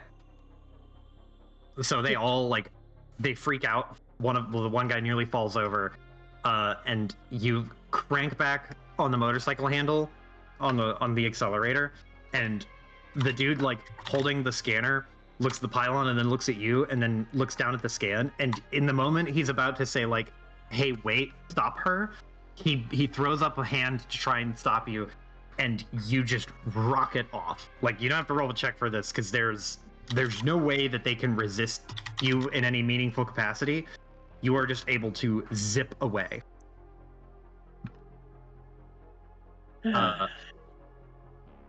So you will need to hide this motorcycle. Yep. Or you could leave it and just ditch it. If you so choose. I'll hide it. I don't want to lose my motorcycle. I just got it. Okay. I've been taking lessons. Those lessons come in handy when you need to outrun the cops. Exactly. Yeah, so you are down the street and around the corner and down that street and around the next corner before any sort of police chatter comes in. Or any sort of police response would happen. And as you are going, where do you stash the bike? Are you stashing it near, like, right outside Tetsuo, or are you stashing it, like... No. Gotcha. No. I'm gonna, like...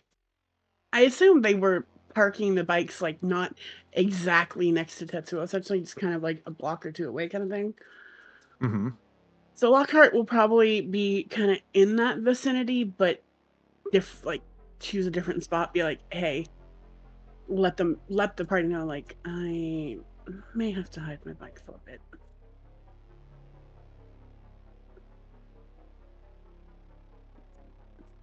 Oof.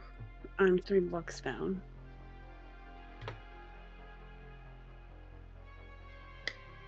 Is it like a text message or like a comms? I mean, they have the headset, right? Right. The headset phone, the motorcycle.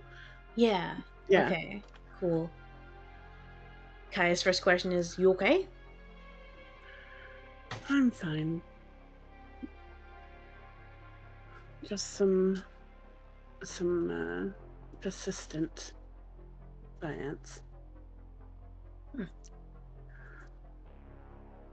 Cool. You're still gonna be able to meet us, right?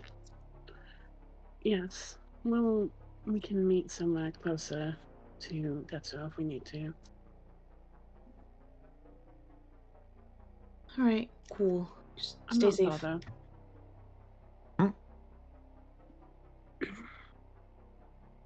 Okay. I vote that she hides it near a food truck because I feel like that would make me happy.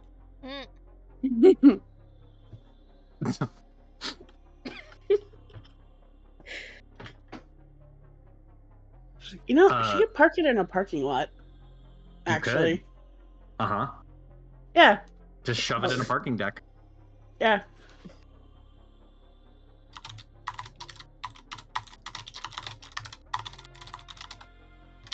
So you like zip around a little bit, make sure that no one's following you.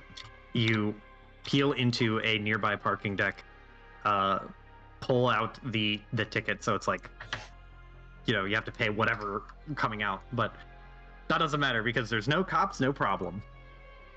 Exactly. Mm-hmm. So, you are heading down the street. You no longer have your fake ID, but you do have a Leo. Yep. And you do have the glasses. Yep. As you are both walking down the street, there is that low kind of buzz in the air. The streets are not empty, but the only people walking down the streets seem to be men and women in suits, or business attire. And there's like of course the range of business attire. There's like futury suits, the kind with like no collar, and it's like very geometric and like got a weird cut to it, but it looks cool. But it's mostly that kind of business wear. And getting closer and closer to the business park, you both get there. Like Tetsuo is overlooking the business park, and as you both like round the corner from different areas and you can see it, the business park is literally surrounded by police. Like, they are elbow to elbow blocking the stairs to the business park so that nobody could get up on the dais. Wow. And like there's a mix of fire ants and police. They are standing there at attention like soldiers with guns at like held across their chest, and they are elbow to elbow blocking the steps. Which, just to be clear, like the business park is literally just a park. There's like a food truck, or there would be a food truck or food stall up there, and people would be able to walk through that area and like sit down on the bench and have a nice time. And there's like a fountain. Like, it's a nice area, but you don't have to go up there. But it was like, because it was so prominent in social media, it's like, no one goes up here. They will not allow anyone to go up there. So you can still get into Tetsuo, just in case you were worried or confused about that. But walking around the perimeter of that business park, like the police don't reach out to stop you, but it's like you can't see any of their eyes. So long as their head stays still, you don't know where they're looking. There's just the little like dots that decorate their helmets so that they can pick up visual information, and it's like just the bare minimum indicator that they can actually see underneath there. Let me go here.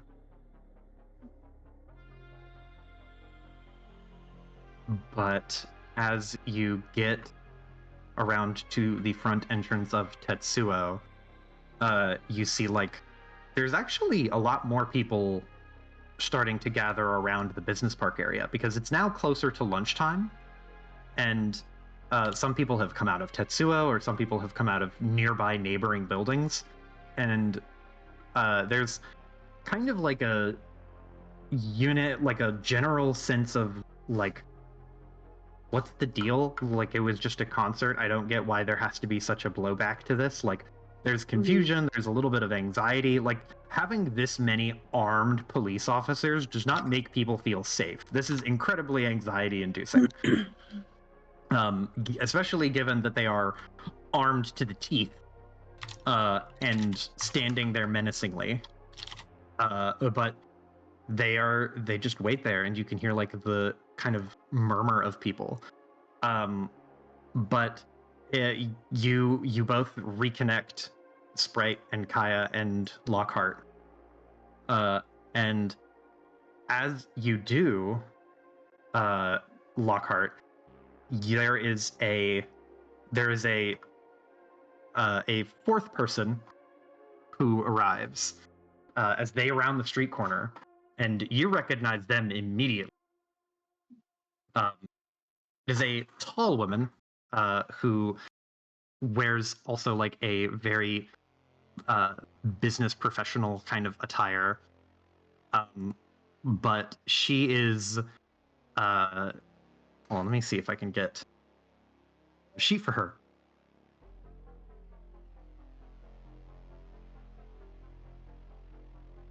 Let me make her really quick. Can't believe I wasn't prepared for this. Yes.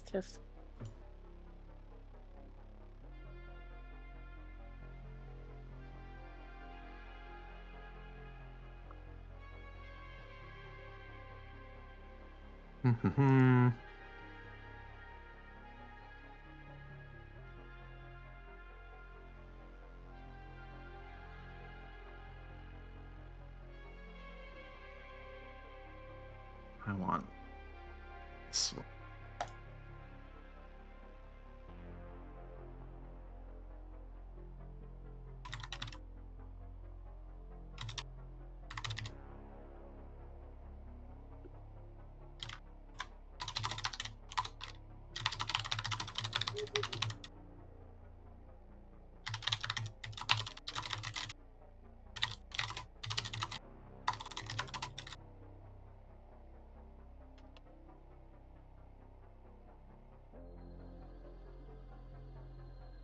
This one. Oh, I just noticed. Whom? The you and Iris's icons, the little decoration thingies on Discord. Very cool. Oh yeah. It's a little cyber guy, a little cyber fiery thing. I like it. Yee. And Iris transitioned from fox to is that cat? It's a kitty. It's a kitty. It's a blushy kitty. Cute. Ugh. Okay. Let's make this. That.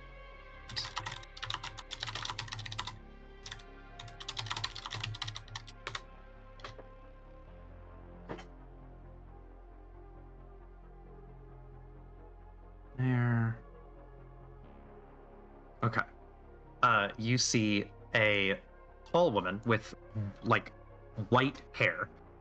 She keeps it cut very short, like not quite an undercut, but like slightly longer on the sides, enough that it can be like slicked back. But there is the top of her hair is longer and kind of goes up and down in this swoosh, so it makes this really, really like big wave of hair, like hair that crashes over to the side. And she is wearing like a business professional kind of shirt, and they're like a lot brighter blue, like like a blue suit, the kind of professional blue suit. It's like that shade of it's a much lighter shade than that shade of blue. But she is tall. She is very tall and very statuesque, and has like wide shoulders, and she is wearing what appears to be like something kind of like driver's gloves. They're like a brown like cabbie gloves. And she has very like dark red lips that kind of stand out from like kind of strike a contrast with the white hair and the blue suit. But she is like very sternly approaching, and she is like, Kaya, you can tell her eyes are like dead set on Lockhart. as she is like not storming up to you, but just walking with purpose. Oh, I don't like that. I really don't like that.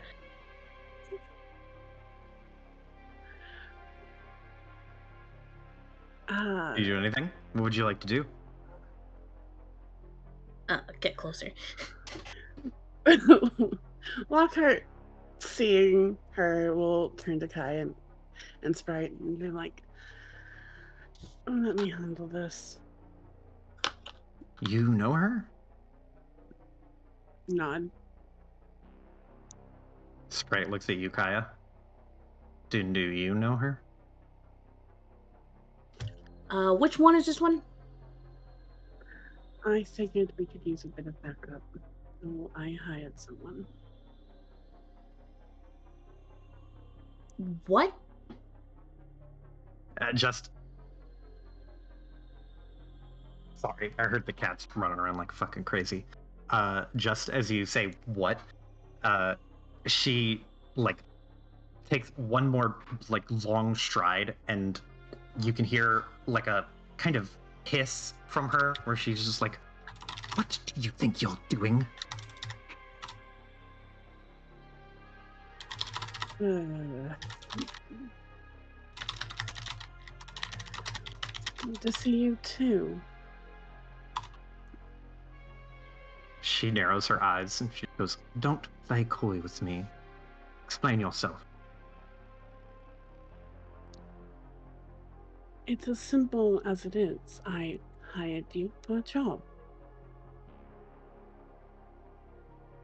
Her eyes narrow, and she looks at Kaya, right? And Sprite just does like a very meek, but still slightly flirty wave. Kaya's gonna step right up behind Lockhart. Kind of like, I don't know, shoulder right behind Lockhart's shoulder. He's like, and who are you?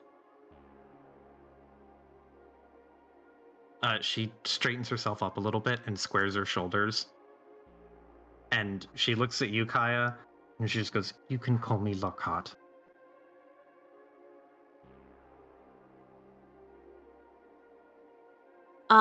You know, Kaya's gonna take a hand and put it on our Lockhart's shoulder. It's like, hon, let's go over and talk over there real quick. Just fucking go over here. Drag Lockhart.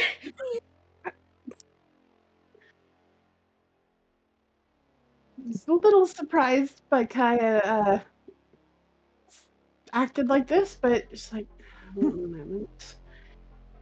And turns to Kaya and follows her. She's not getting a choice. It's a little bit of a whoop.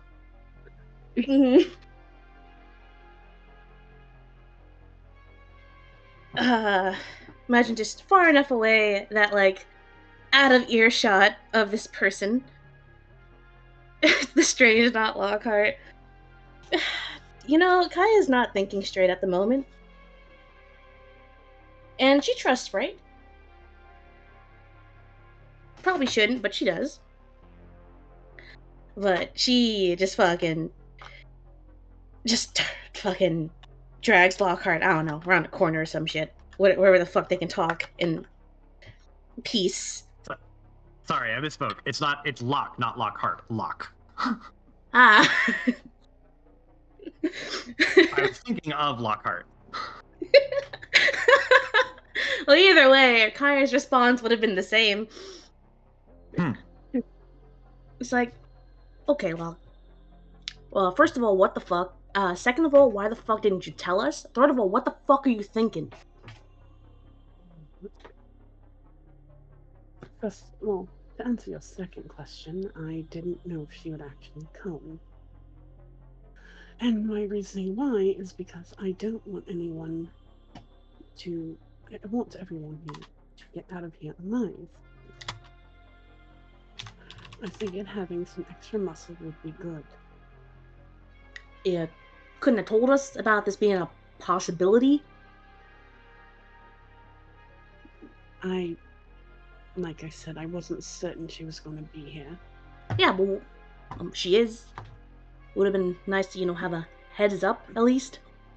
And it was kind of last minute, and I didn't really think to bring it up. You didn't think we've been planning this for so long? We've got everything just so detailed out, and you didn't think to, mention that you're gonna bring her here? Why? Why do you even want to hear? She is the most capable person I know next to myself. Yeah, but she's also... And if the money's good, she'll do the job. You sure about that? She's an exemplary merc. Of course she will. Yeah, she was also supposed to take care of you, wasn't she? Which she did. She but did. What does that have to do with anything? How the fuck are you supposed to be able to count on her?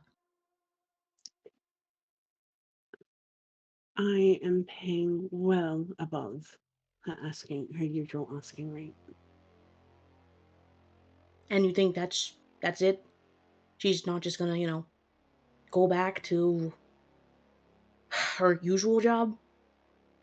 Just cause she doesn't want to deal with it? She likely will after the fact. But if you get the job done, that's one of the things she taught me.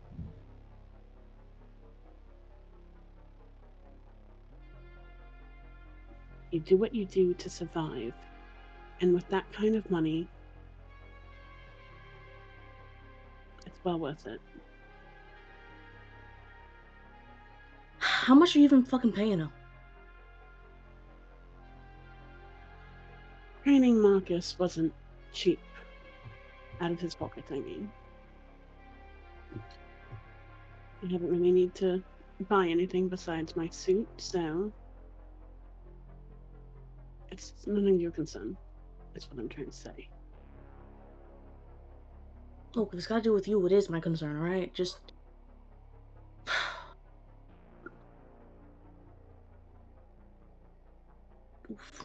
We've got you and we've got Sprite.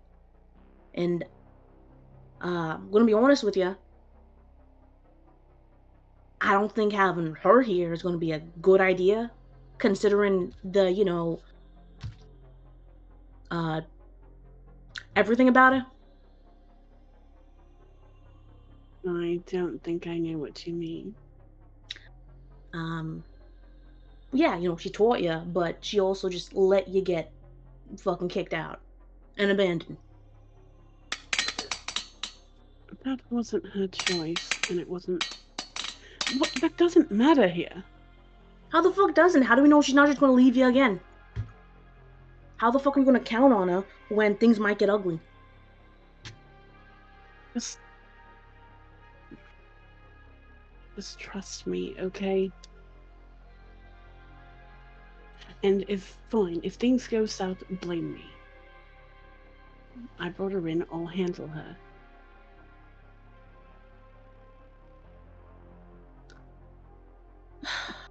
I really don't trust her, but... God, are you really fucking sure about this? Did you really think we need her? What happened the last time we faced Red?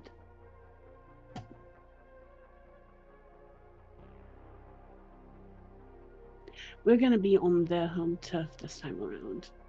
If we encounter anything like that again, we'll need all the help we can get.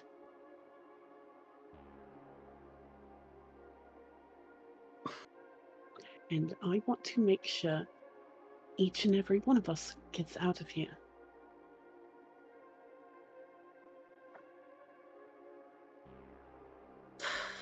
Fucking... You're not budging on this, huh? No. Fine. Just... Look, I just... wish you could have told me about this before, but fucking... would have telling you sooner really changed anything? Probably wouldn't have called you hun back there. That's probably pretty fucking weird for them. And us, probably. Why?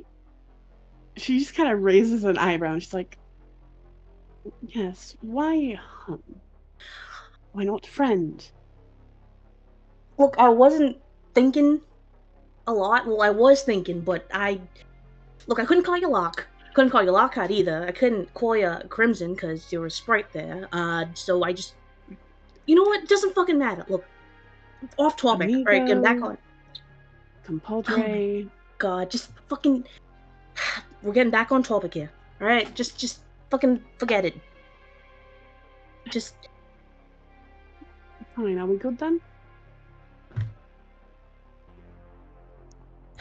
Yeah, fine. I'm putting my trust in you here, alright? Well, we're going to be trusting each other here.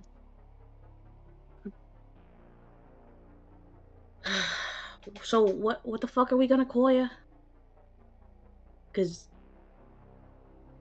I don't know if you want her to know that you go by Lockhart. And Sprite might have... You know, Sprite probably let the cat out of the bag by now. Well, I think it's about time I use my given name again. At least for this mission. You sure? I lost my ID. Oh. And I don't have any other spares.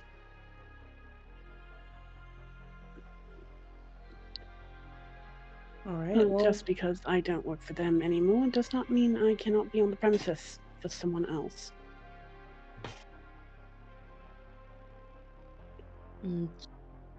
Fair enough. Okay, so... Do I have to be nice to her? Because I'm getting like... I don't know. It's kind of like Aprella or Schmella, whatever the fuck. That's none of my concern. Cool. She just kind of shrugs. Alright. Let's go. Of course, dear. Would you fucking drop it? She gives a little tiny smirk. Fucking walks thanks. Off. Fucking thanks, hon. You're so fucking forgiving. Let's fucking go.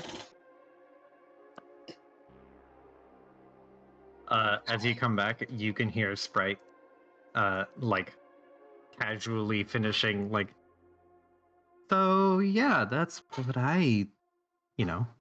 that's generally how I go about taking somebody. Hey, thank goodness you're back.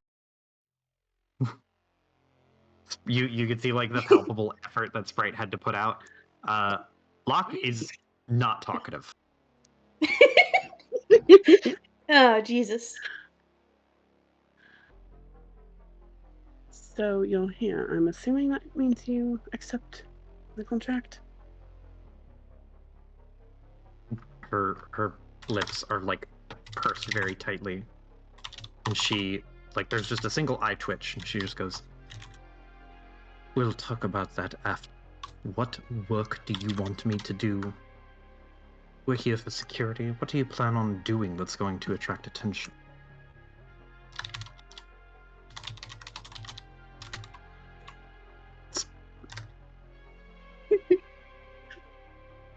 I just need you to watch over them, her, and another gentleman that is in Tetsuo building currently. She looks up at the building behind you and then turns back and just goes, Are you planning something? I believe that's need to know. She like, her eyes, like, flash with palpable anger, and she doesn't say anything. She like opens her mouth and she starts, and then she closes her mouth, and you can see her just like,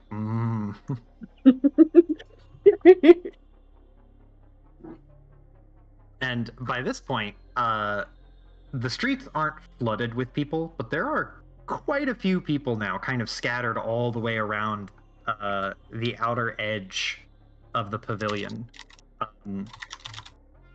And they are kind of scattered, but there's a good like 10, 20, no, it keeps like 50, maybe more than 50. You can't see the other side of the pavilion area, but like just stretching out on both sides of like the street that you're on, there are people walking down the street towards the pavilion, and there are people walking like outside of nearby buildings going into the street.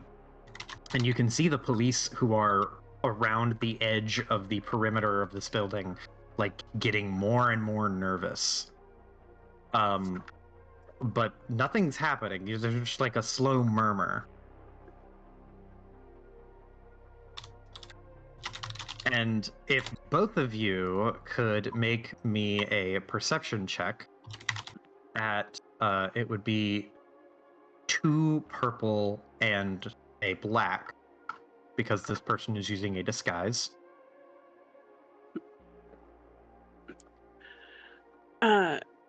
So fun thing, I've got heightened awareness, so allies in close range get a blue, and engaged allies get 2 blue. And nice. What allies? Engaged, so like right up next to me. So I think this counts, yeah. Yeah, I'd say you're all, for the purposes of this, you're considered engaged. Let's go. So you said how many purples and how much blacks? 2 purple, 1 black, and then you get 2 blues. Okie doke. Kaya's still pissed off. I will roll for Sprite, because Sprite is standing there. Oops.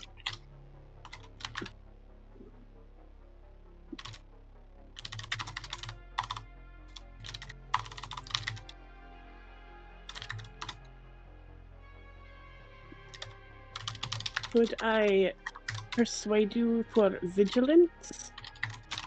I will let vigilance work. Yay.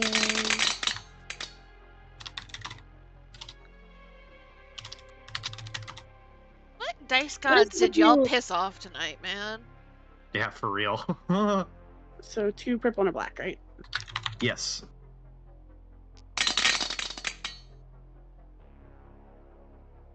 There you go. Hey. With your triumph, I will allow Kaya to succeed, and Sprite to succeed, because you can point it out to them. But Lockhart, you're kind of like keyed up in the moment, and like you're trying to explain things to Locke, and you something catches the attention out of the corner of your eye, and you turn and look, and you don't recognize that person. Like, you don't know their name, but you do have a familiar sense about them. And the person beside them, and you start to notice, like, there's a lot of people here who look kind of familiar. Like, they're strangers, but they still look familiar. And you turn around and see on the street, lined up on either side of it, there are more people down in that way, a few of whom you can spot that are kind of familiar, still have that same vibe. And what you recognize as you're kind of looking, these are people you saw who were loading stuff at the bar. They were loading the truck and putting stuff in boxes and crates and driving away and shoving off. But they're all in business attire, or close enough to business attire. And they're just kind of milling about, acting confused, like, oh, I don't know what's going on. So rather than pointing it out, because she's realizing like things are starting, like they're kind of about to kick off, is kind of her thoughts. Timer has ended. Still look to Locke and like she kind of keep like her eyes key, and she doesn't full on turn to look, but it's more of like, okay, I'm picking up on this. She'll turn to Locke, she'll look at Locke and give her just a hard look. If you want this job, fine. We have to get moving. Things are about to start. But if not, leave. I can handle this on my own if you don't want it. Locke. I'm used to doing things alone anyways. She glares at you, but she nods, and in deference, and she will follow your lead.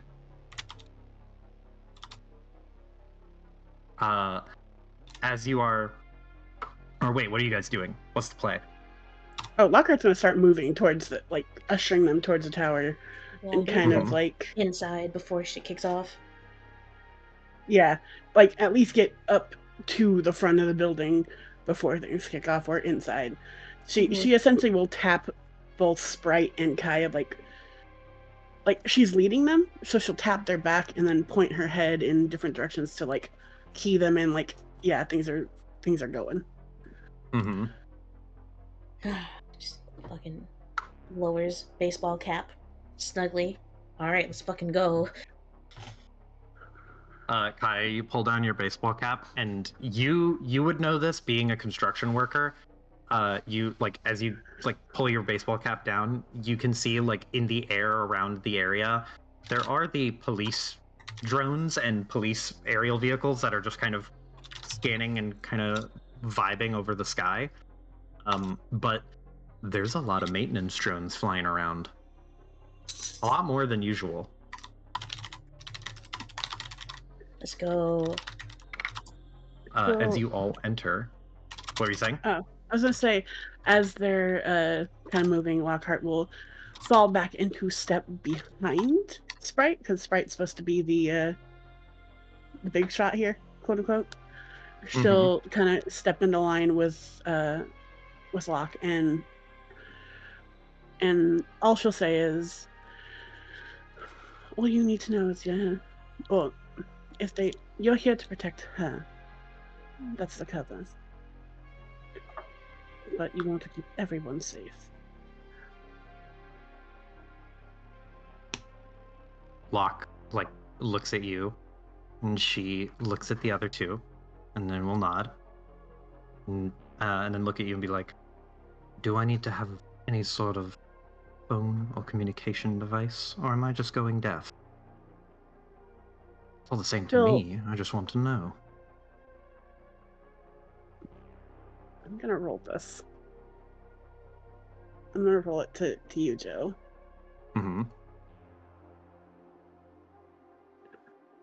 Roll a d20.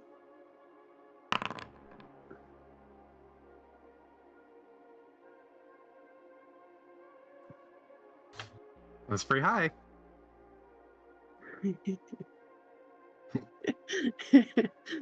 She'll hand over her communicator.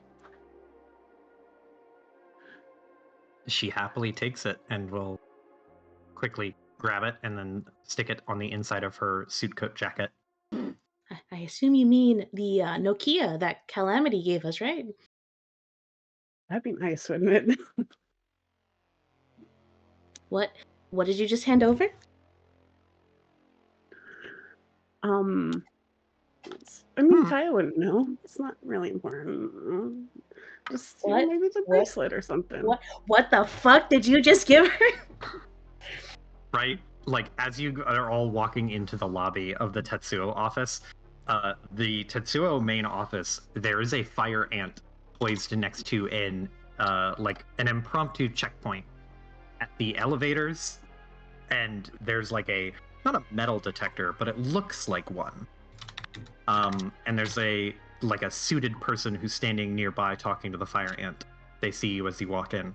And Sprite turns and just goes, okay, so here's the plan. I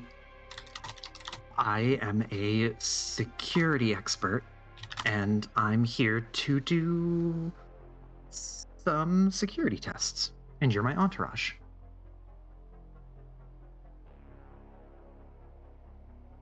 Has anyone got a better plan? He's here for the hardware. We're here to keep you both safe with the incident going on. Or the potential risk in the plaza. Sprite nods and looks to you, Kaya.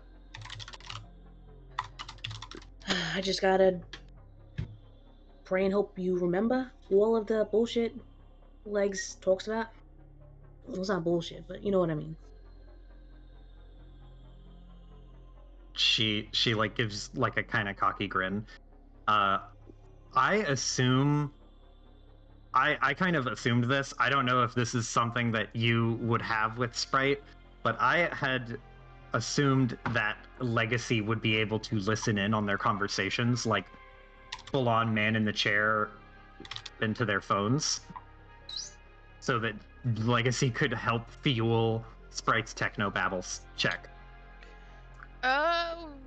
They probably could stagger something, but Legacy doesn't go fully into the full dive until shit pops off in the plaza.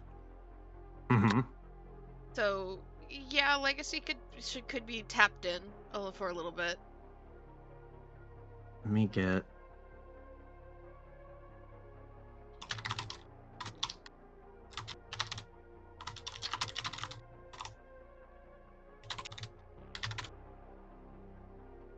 Oh, just heads up. Sorry, it's not a bracelet, it's a cuff link. I forgot it team sheet. What's a cuff link? The communicator.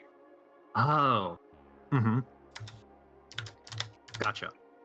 This guy's gonna be in for a rude fucking awakening when she calls for lock and gets the wrong one.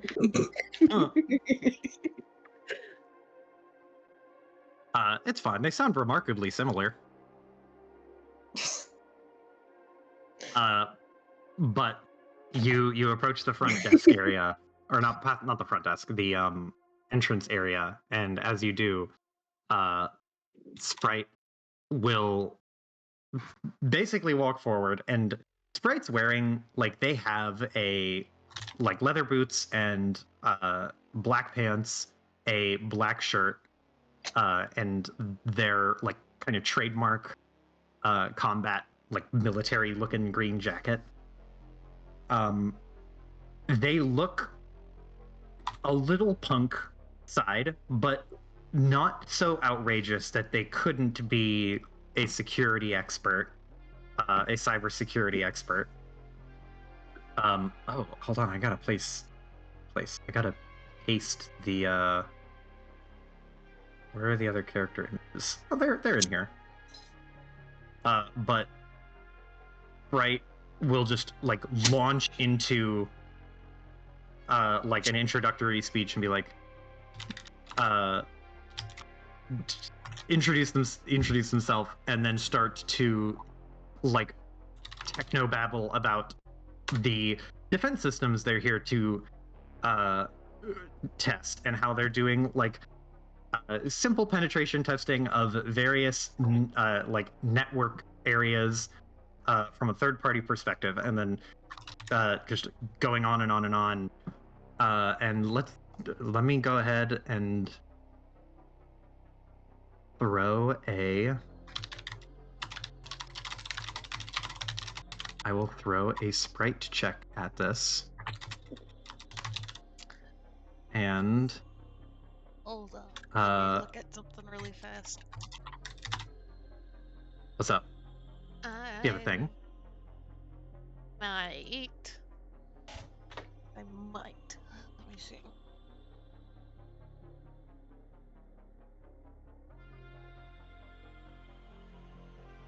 I know that I have a couple of help a friend options. Or I might just be remembering the old system, because the old system I could help anybody that had a cybernetic or something. I will say that I was fully preparing to let you try and help, right, with being like radioed in to help them bullshit a thing. Can I provide a blue then? Mm-hmm. You are totally free to provide a blue. Blue. Where is... I don't know where I put the image, the full image I had of this character. But this is... Locke. Reminds me of some character. I don't know which one though. I'm sure Iris has the full image somewhere. I mean, I can get it if you don't have it, Joe. I'm sure I have it. It's just like... I'll be honest, I have got 4 Cyberpunk folders for just one game, and they are not organized. It's here somewhere. I think No, I didn't pin it. What the fuck? That's going to be blue. And this is going to be 3 difficulty because this dude is very incredulous. I'm going to I'm going to spend a point, and I'm going to upgrade this because I want to see what happens.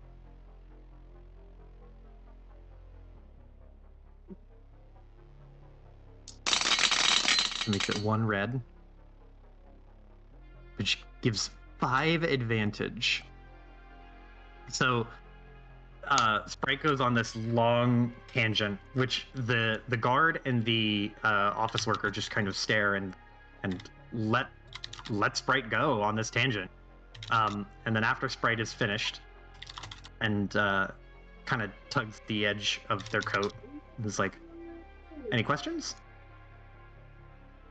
Then one just looks up, and then the guard points a finger at Kaya and Locke and Lockhart, says, "What are they doing here?"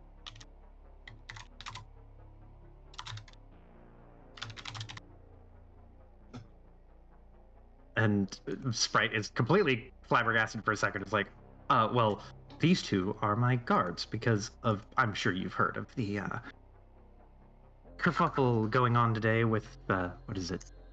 Giga whatever? I'm sure you noticed the police outside.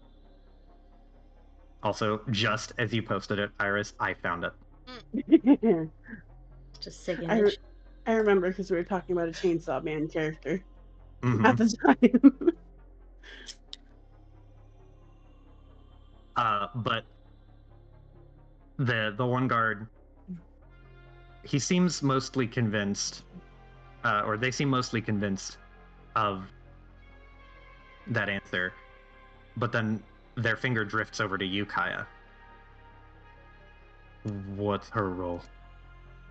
She doesn't look like a bodyguard.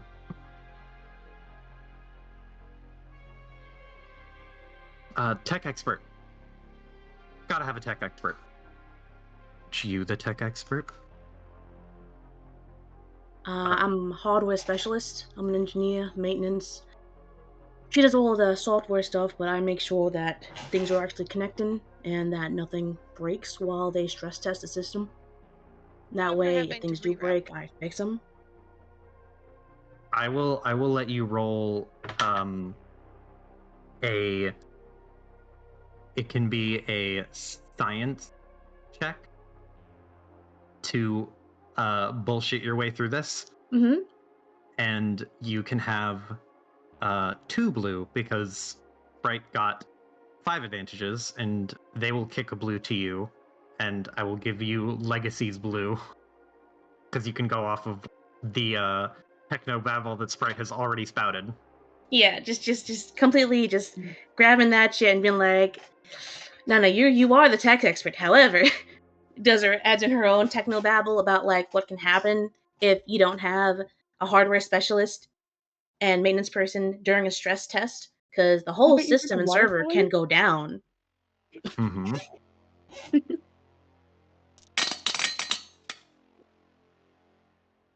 Hey. There we go. So. Yeah, you don't want the server to go down, do you? You want to shut the whole thing down?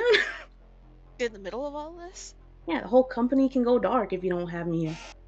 The guard is just completely like, I don't care. And then the one dude who's standing beside him, who's wearing like a suit or at least like more business attire, he's like, no, we can't have any downtime today. You all, did you all fill out the admissions paperwork? Are you all on the security checklist? And Lockhart, you would know that if there was like the security checklist thing, that is true only if you are in a private security area, like only if you are going into like the lower levels. If you are not going to the lower levels, you don't need to check in. Okay. So above table here, were we trying to, like, I know the actual mission is to get to lower levels, but like we're just trying to get in the door, essentially, right? That was my understanding. Okay. Then no, we'd just be like, Lockhart would just kind of shake her head, I guess. Be like, I don't believe that'll be needed. We crossed our T's and dotted our I's.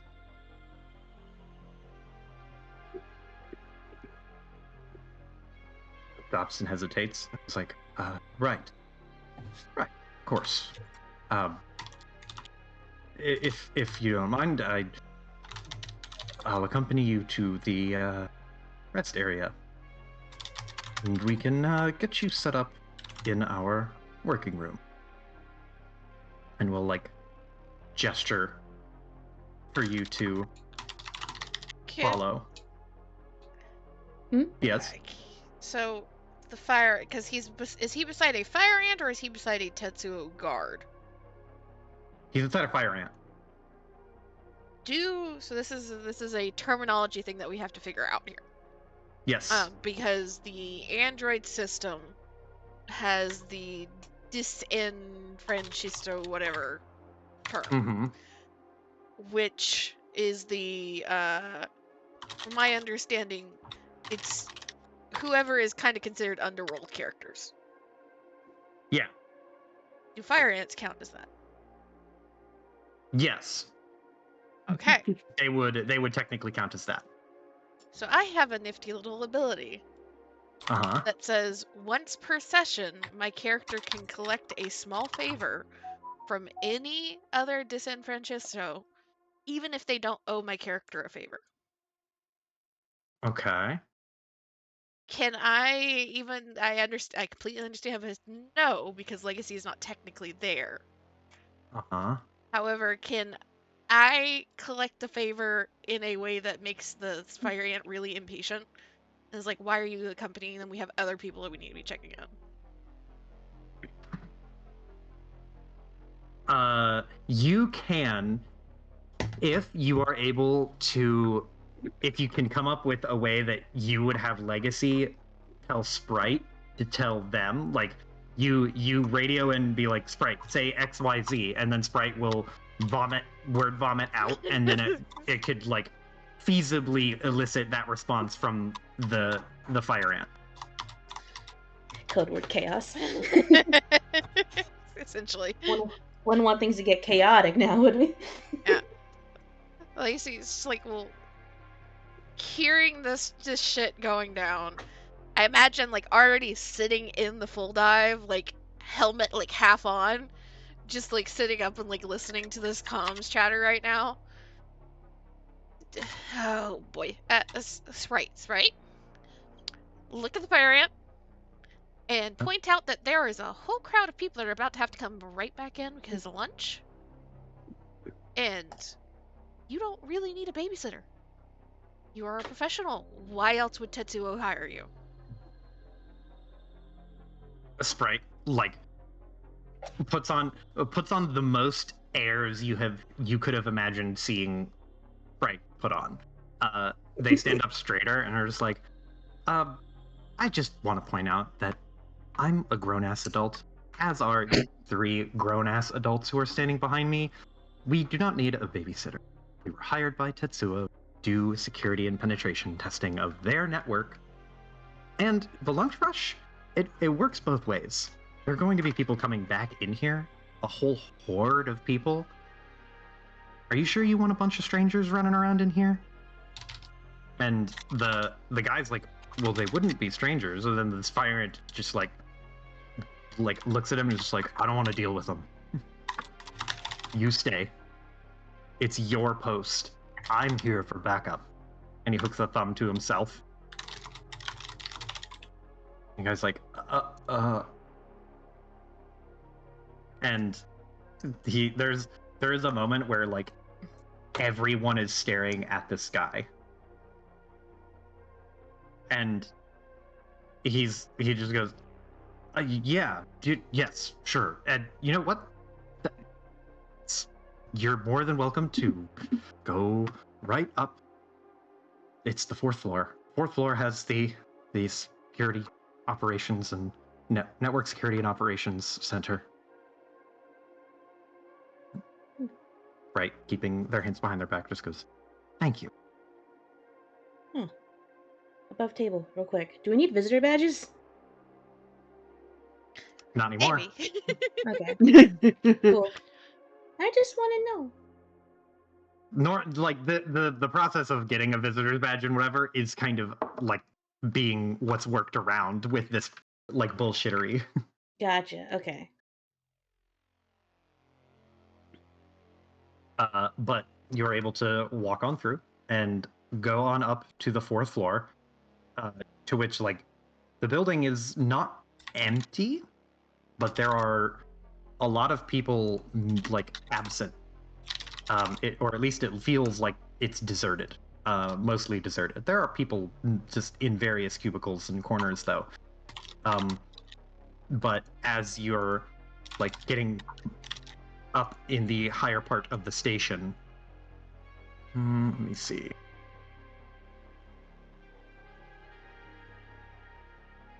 I want this one. Yeah. It's going to take a while to load. Ah, cool. Yes. Neat. Yeah, so this row here, there is a wall of police bodies standing on this stair step.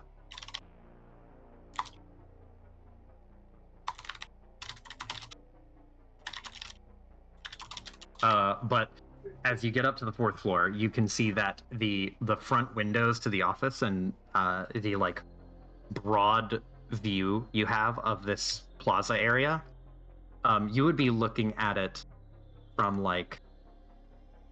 a window up here, and you'd be looking down that way.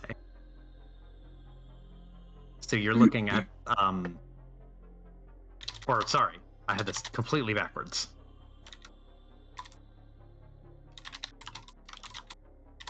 You would be in a building like off screen over here, and you would be looking down from in this direction.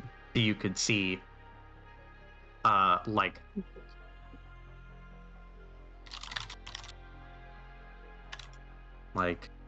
people milling about around here, and then there would be police blocking the way here. It's a horrible drawing, but it gets the point. You get the point. Mm-hmm. You can see like a larger part of the plaza, and as you look down over it, you can see that there are a lot of cops out there, a lot of fire ants and a lot of cops. And just walking around on the 4th floor, there's no security guard. This is just like office building part. But Sprite immediately goes to the window, and you can see that at the window there is a face and outfit that you all recognize. You see the person who was pointed out to you by Calamity. The guy's name is Matthias Gruber, and he is standing like he would be standing effectively in like this spot, facing the police. And as he stands there in like a kind of crowd of people, he takes a few steps forward and stands in the middle of the street. So now he has made himself like more prominent, and several of the police start to react to this. Like their heads turn to him, and one of them holds up a hand, and you can't hear any exchange, but that's very much the please step back kind of motion. And Matthias like turns. He has nothing in his hands. He has just his little jacket and like his brown jacket and whatever. And he turns back to the crowd and then walks over and grabs something that was stashed behind one of the public garbage bins. And he pulls out a handle and then reaches into the garbage bin and pulls out a like chunk piece, and he starts to unfold it and clasp it together. And as he unfolds it and clasps it together, it's like he does a staged assembly acoustic guitar. And you can see like all of the police now, several of them start taking steps forward as they're like, they immediately assume he's involved with the concert somehow.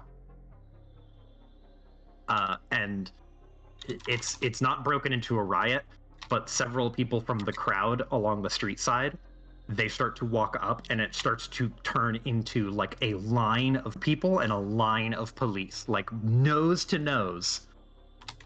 They walk past Matthias, who is assembling his guitar still, and the drones that are flying overhead, some of which you know are kind of the fake drones. They start to fly, and to your eye, Kaya, like they are flying very erratically. Like this is very to a person who knows these drones, this would be like, oh, there's something wrong with them. But they're flying in a circle around the plaza. And the police are now like in a what is effectively like a standoff. They are right up against this crowd of people who have put out their hands and gripped arm in arm so that they're blocking Matthias. And Matthias hooks something up to his neck, and he starts to play. And if you want to listen along, you can. I have the playlist that you can listen to in order if you want to. It is posted in chat. I made it in YouTube. Ooh. We could just do Spotify share. We could.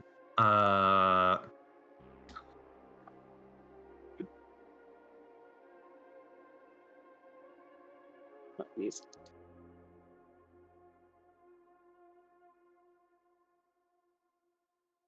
I don't know how to do it, but the playlist I will post a link to again, just in case. It's in the club music, right? Yes. Hell yeah. But that's the YouTube playlist. Here's a Spotify version of that same playlist. Let's go. Is it in order? Yes. The first song is the song that Matthias is playing. Let us know when to hit play. Now. Right now. Is the song that he plays. Yes. Just like to say fuck y'all. What? I don't get to listen. You can't listen. See, Z, I have the playlist pulled up right here.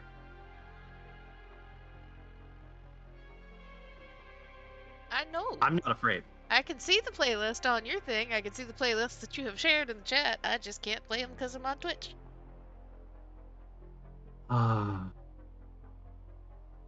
What if we just played it anyway? Because fuck Twitch. Sure, let's get the entire video muted. No. I mean, we could just cut it off here.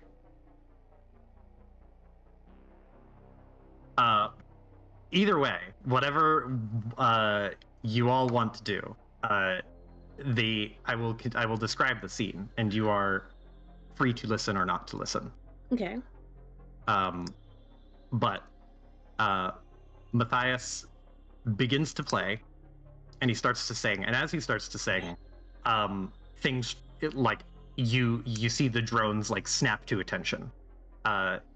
5, 6, 7, 8, 10, 20 of them, they start to radially space themselves out and apart, both varying their heights vertically and varying their distribution like laterally, so that it turns into like a concert distribution of noise. And as they fan out, it projects his voice so that he starts to be way louder. And like the police are getting even more riled up. Fire ants are like raising weapons. Police are trying to dissuade them from doing that. But some police are raising weapons. The situation has not spiraled out of control, but like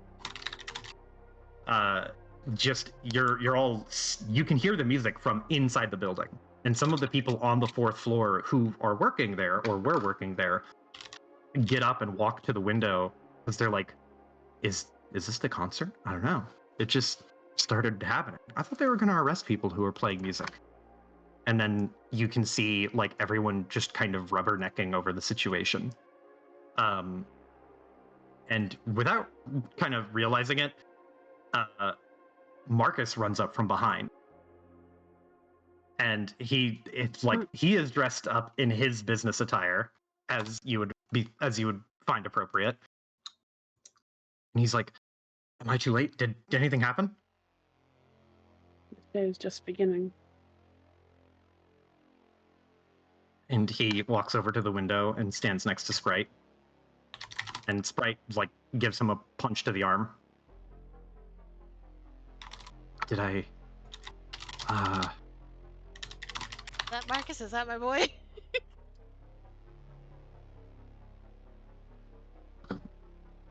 They like Sprite like looks and just goes, "Yeah, he's here." So, I guess we should get started before it's too late. Marcus looks at everyone and just goes, "Yep." And then like the music explodes. And as soon as the music explodes, the whole crowd of people, it like a line breaks, and like the dam is broken, and just everyone rushes forward. And in the chaos, you can hear like shouts, and you hear popping. It initially sounds like fireworks, and then you realize it's guns going off.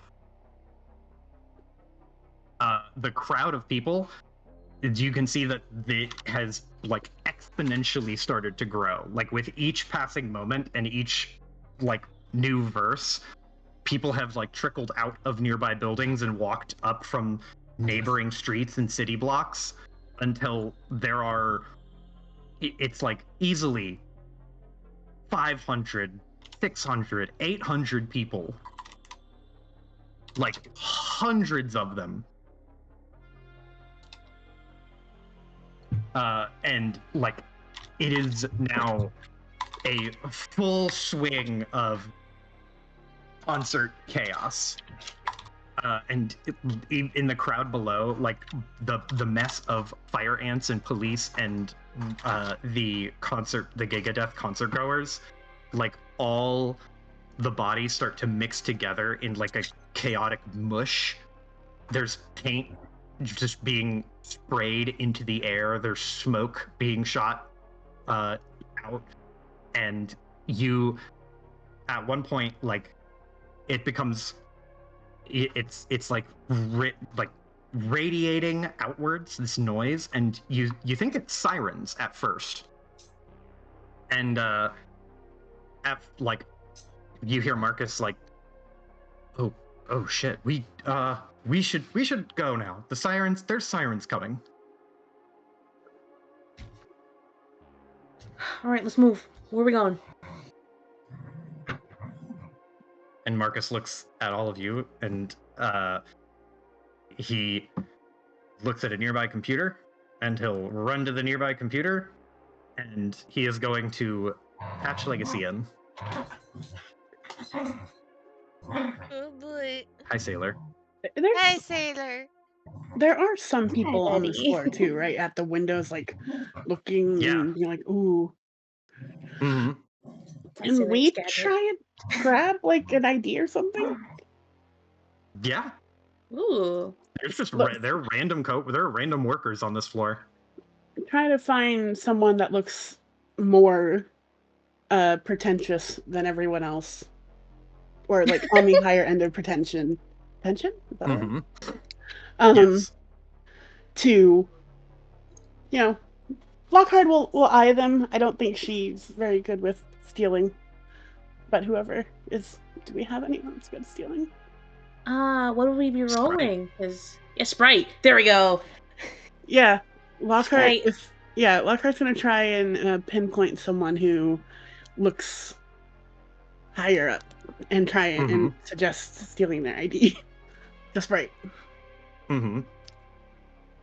Sprite will like start to casually walk over to him, to this dude, and this dude is staring out the window like mouth open. There are probably 5 or 6 other people who are staring mouth open at this, and Sprite will like walk over casually and be like, "Enjoying the show?" The guy's like, "Are you not seeing this?" And he lifts his hand up and points. And when he lifts his hand up and points, Sprite is going to make a quick wipe to see if they can grab his key card. That's going to be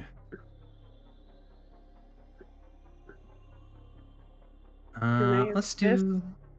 You can. I'd like to bump into the dude. Mm-hmm. Oh. Like walking past, like kind of trying to quote unquote rush forward to see what's going on and kind of bump his arm/shoulder. Mm-hmm. So he's more focused on her.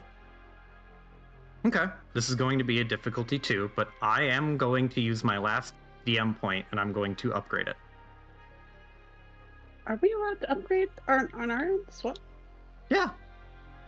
Yeah, they work exactly the same. Okay, so it's 1 upgrade each. That makes it a yellow, 2 green, a red, a purple, and a blue for the assist for Sprite. And this is a skullduggery check. What the fuck? Hey! Hey! Let's fucking go. You walk over and the dude's like, "Do you see this?" And then you bump into him, and like you bump into him a little harder than you anticipated, Lockhart, because he hits his face against the window. Like there is a donk, like a really hard donk noise, and he just like goes, "Ow, what the fuck?" And he turns, and then Sprite just like with a really quick motion like swipes their hand up, grabs the key card, and reaches it up and into the back of their jacket behind their head, and scratches the back of their head in one very, very sudden gesture. And Sprite goes, "Hey, sorry, my friend's a little rude." And Marcus leans over, just like, "What the fuck are you doing?" Locke, meanwhile, has posted up near the aisleway between the like office proper and the elevators, and is just kind of standing guard, not wanting to get involved with anything.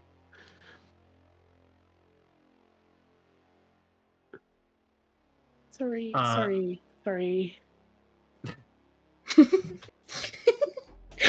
The concert outside, meanwhile, has grown into an absolute, like, full-blown chaos riot. Like, you can see very clearly now Calamity standing on top of people, like crowd surfing.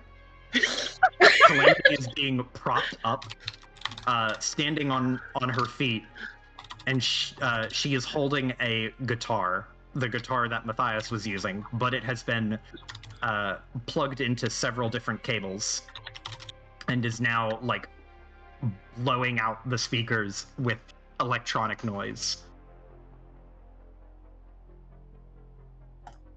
And the street has grown even heavier with traffic of people. And the dull noise in the distance that was initially thought to be sirens, that was just the electronic music.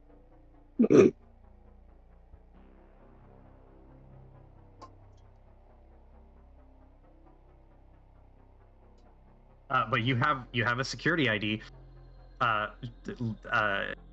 Sprite runs back and then hands it to Marcus, and he just, like, looks at it. He's like, "Did you just steal this? Shut up. Just take it. What do we do with it? Where are we going?" I'm gonna use it to get to lower levels. Yeah, anywhere but here. Let's go. Fine. And Marcus leaves the computer on, and Legacy, you are in. You are past the first gateway to the system. Hey. Legacy officially fully in full dive. She can no longer communicate with y'all. You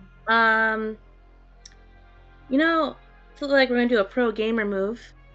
The computer that Marcus plugged her into, Kaya's gonna turn off the monitor. Hey. Don't just turn off the monitor. Like, yank a monitor cord. Yeah. Turn it off. Yank the cord. Just like, no, can't see shit. Cause I'm in. Yeah, as you guys are leaving, roll me. Actually, I'll just spend my DM point to do this. As you guys are leaving, you hear one person be like, "Young?" And Marcus stops dead in his tracks and turns around. "Young, why are you on this floor?" I had a thing to check. And he's gonna roll deception. Oh God. Oh, my boy. I said you were here for the show. Wow. So he believed. The person who said it, like, points out, like, "Are you just here to watch this?" Like, hooks a thumb to the window, and Marcus just goes, It just kind of awkwardly shrugs, like, "I wanted to see what all the fuss was about." And she just hand waves him away and just like, "Just go back to your desk." Then he just goes, and then just starts sliding around the corner. He's rapidly punching the elevator button.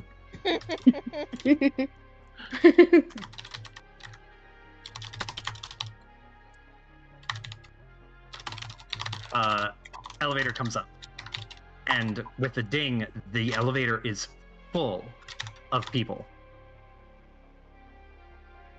There is one guard, or not guard, but like a person who was like posted up at the front, that guy, and a handful of other people, and just goes, "Ah, there you are. You were penetration testing, right?" And pushes past, and Marcus like looks at all of you and is like,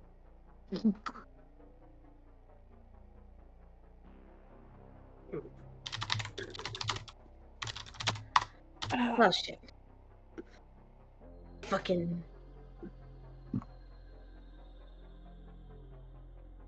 Oh man. Alright. "Do any of you say anything?"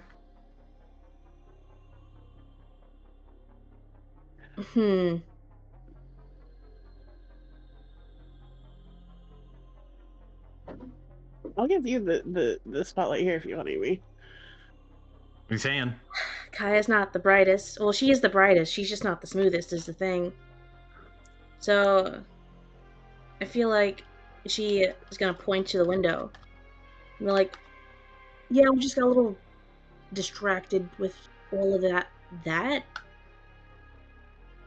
Ah, yes, I understand. Well, I hope you got your testing done, because we are closing the office.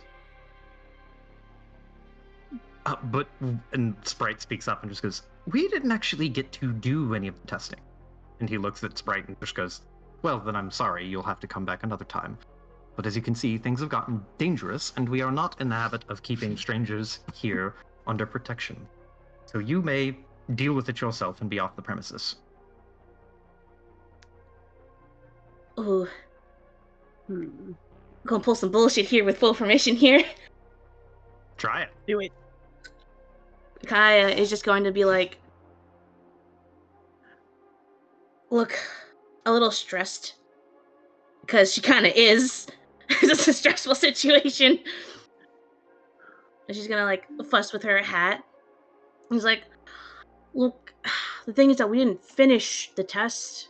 The systems are currently being put through it right now, and if we just pull the plug, that's gonna cause everything to get reset and possibly black out for a couple hours. So we need to finish it, or else things are gonna get real not good for the company, which I don't really want to deal with.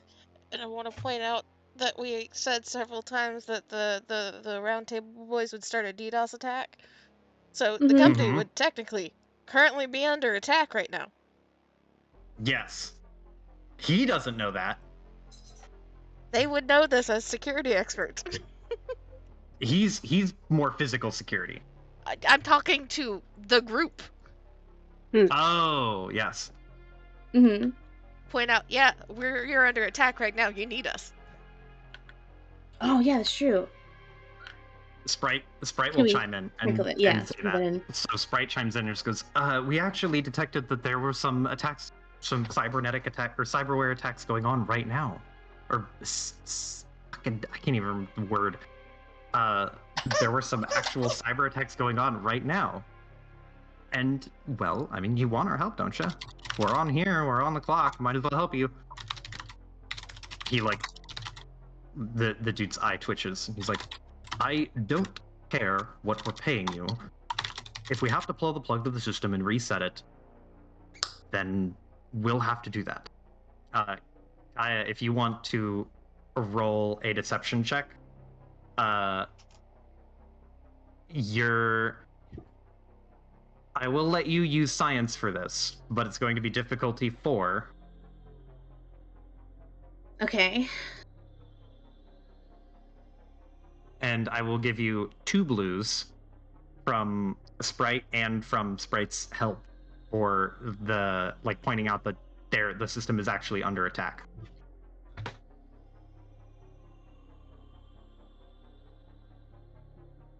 I'm just trying to see if I have...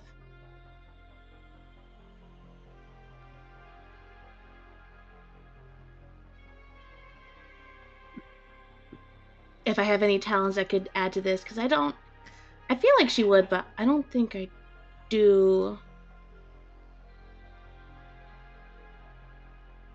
While Amy is looking at that, I have a question, Joe. Uh-huh.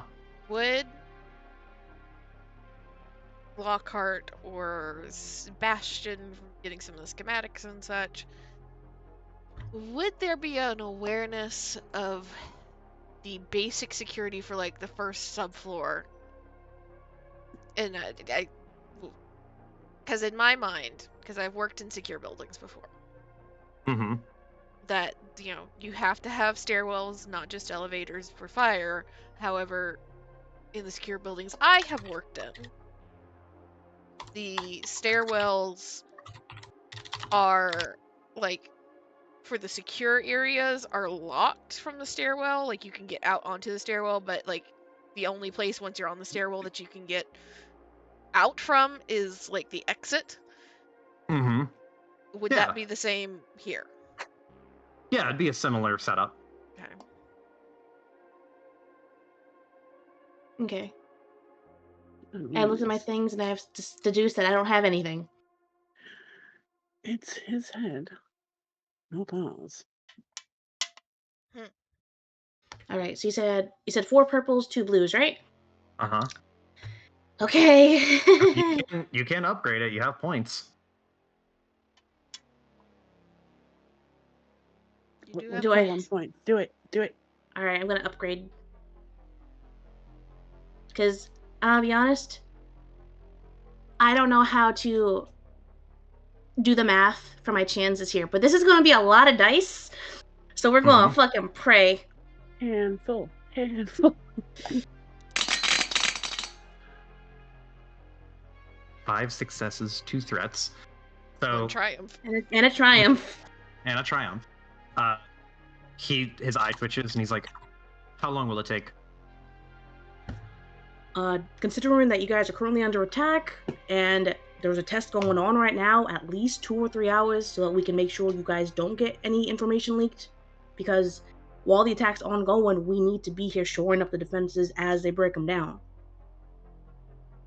He just closes his eyes, and you can see like the tension in his body rising, and the chaos outside is getting more and more intense. Like, okay. And he looks at you, Kaya, and he like sighs, and he looks at Sprite and just goes, "Where are you testing?" And Sprite just like blinks. We actually have to test on several floors. The dude blinks and narrows his eyes. There are 3 networks in the building. Which network is getting attacked? And where are you set up to defend it? I don't want to meta, but I also this would have been discussed, at least in part, in the planning for everything. And I think this would be a question that would have been posed a little bit more directly to Lockhart from Legacy. Of how much chaos would Lockhart want unleashed inside the building while the group is inside?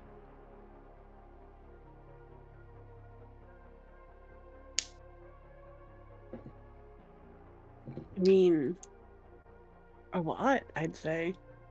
Like, the whole point is to get in and out. Like, to have as much leeway room to get in and out. If they're freaking out outside and inside, like, it's easier for, for the mice to get in, kind of thing, to get by. If the dogs are dealing with the cats, the mice can get around, kind of thing.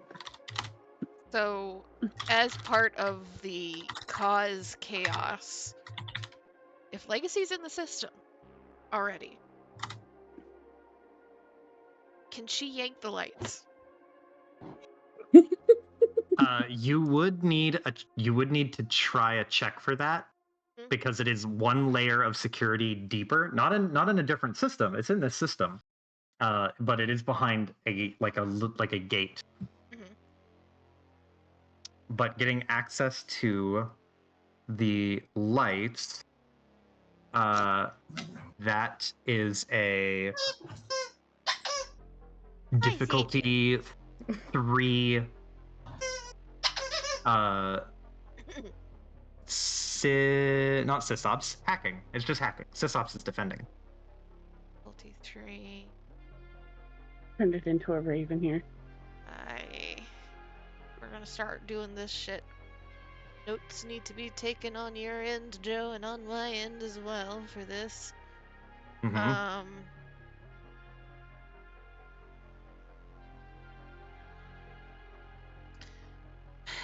Which one do I want? Which one do I want? Which one do I want?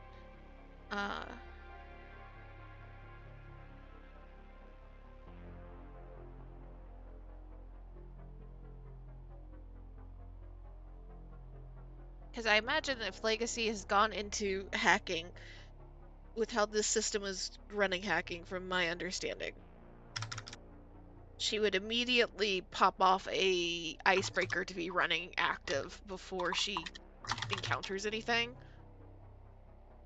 as her like over the shoulder helper. And so we're going to go ahead and have her pop off a corridor. Okay. Which is going to weaken things.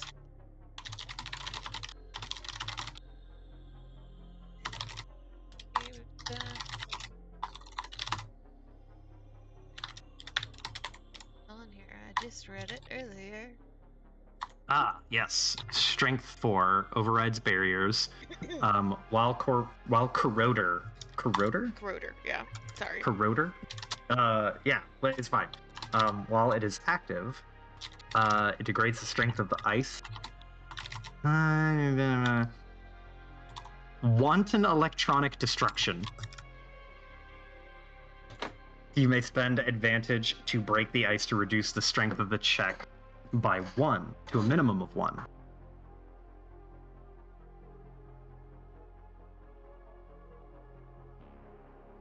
That's not gonna help for the initial one, but for stuff afterward it will. Yes. And then I was not prepared to do hacking. I thought we were almost done. So are you doing a thing to lower the difficulty for stuff in the future? Essentially, yes. Corroder is a special program that is designed to essentially weaken.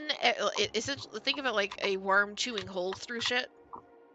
So it weakens the barriers in the ice programs that Legacy gets past, making the ones that are built on top of it weaker. So, I'll highlight that so you remember for next session that you've done that. I don't want to read through this shit right now because I'm tired. So it's 3? Yes. I should be okay, I think. You can use a player point. Well, I don't want to, because then they'll turn my pool into nothing but yellows. Oh. And that's not great.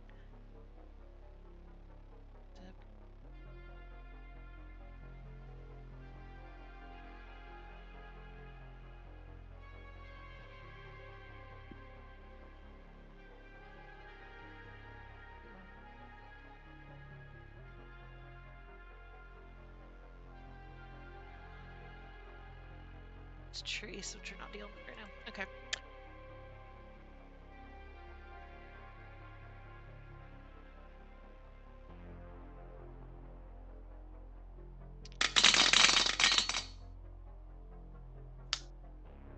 There you go. Hey. So you can break through and get access to the lights, and you can now flick the lights on and off. So imagine like Legacy in the system just like reaches into like some like fucking window, yoinks at a thing, sees that it disconnects a couple of things, just kind of smiles, and she like just starts like jiggling it, and then just yoinks it and like throws it out. Yeah, flickering lights and then darkness. You're in the blue chip world, but you can access anything on this giant chip that you're against right now, and it doesn't strain your head in the way that it did with the other one, because of that beacon. But when you yank and pull a bunch of just stuff out, as you are having this conversation with the security guy, the lights go out, and he's like, "What's going on?" And he does like a pirouette in place. Did you do this? You just know that if there's lights going out, there's at least one woman screaming somewhere. Yeah, there's like a couple of people who are screaming and like panicking and nervous.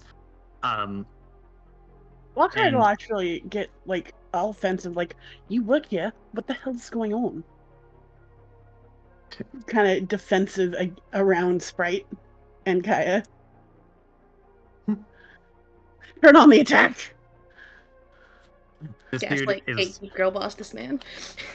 This dude is, like, getting anxious, and he's just like, what?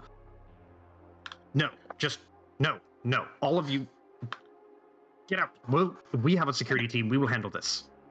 Your security team just let that happen. The attack's probably just got access to your internal system. I said out! And he points to the elevator. Just go down! Just go down! If he's not in the elevator, you can go down! Just go down! Going down. Looking cool. Let's go. So you get in the elevator, and as the doors are closing, Sprite, as Sprite pulls out the key card, like very surreptitiously, and will get ready to use it for the elevator. But as the door is closing, you hear like somebody in the background like screaming and complaining, and you're getting the impression that the person who is missing his key card may have discovered that his key card was missing. But we're going to finish here, and you are all going to end up in the first lower level area.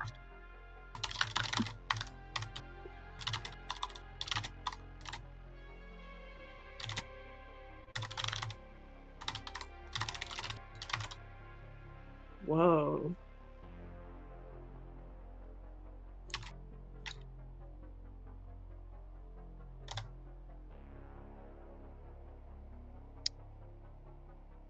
Okay.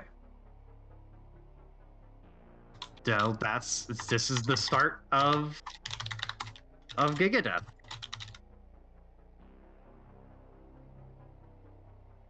I hope y'all had fun. Hey! Let's go. Man, I feel like Legacy is like a kid in a candy store right now.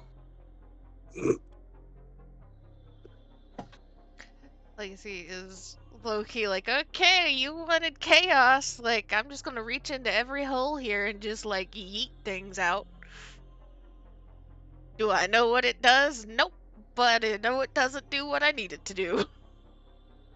It's not what I'm looking for, so out the window it goes. There's a reason that her, like, black hat moniker is chaos. It's like, okay, we don't need lights, we don't need elevators, we don't need this, we don't need that. Who needs hot water in the bathrooms?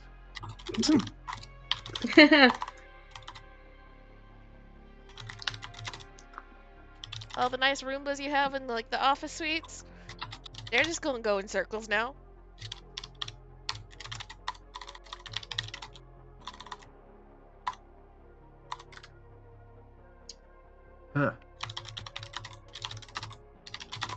Take this note out, turn it upside down, stick it back in. Let's see what happens now. Amy, for end of session notes, Mm-hmm. note that Legacy has the corroder. Hold on, let me make sure that I know what it is. It's an icebreaker, right? Yes, this is an icebreaker. Yes. Corroder icebreaker, which is... Head on the icebreaker. There we go.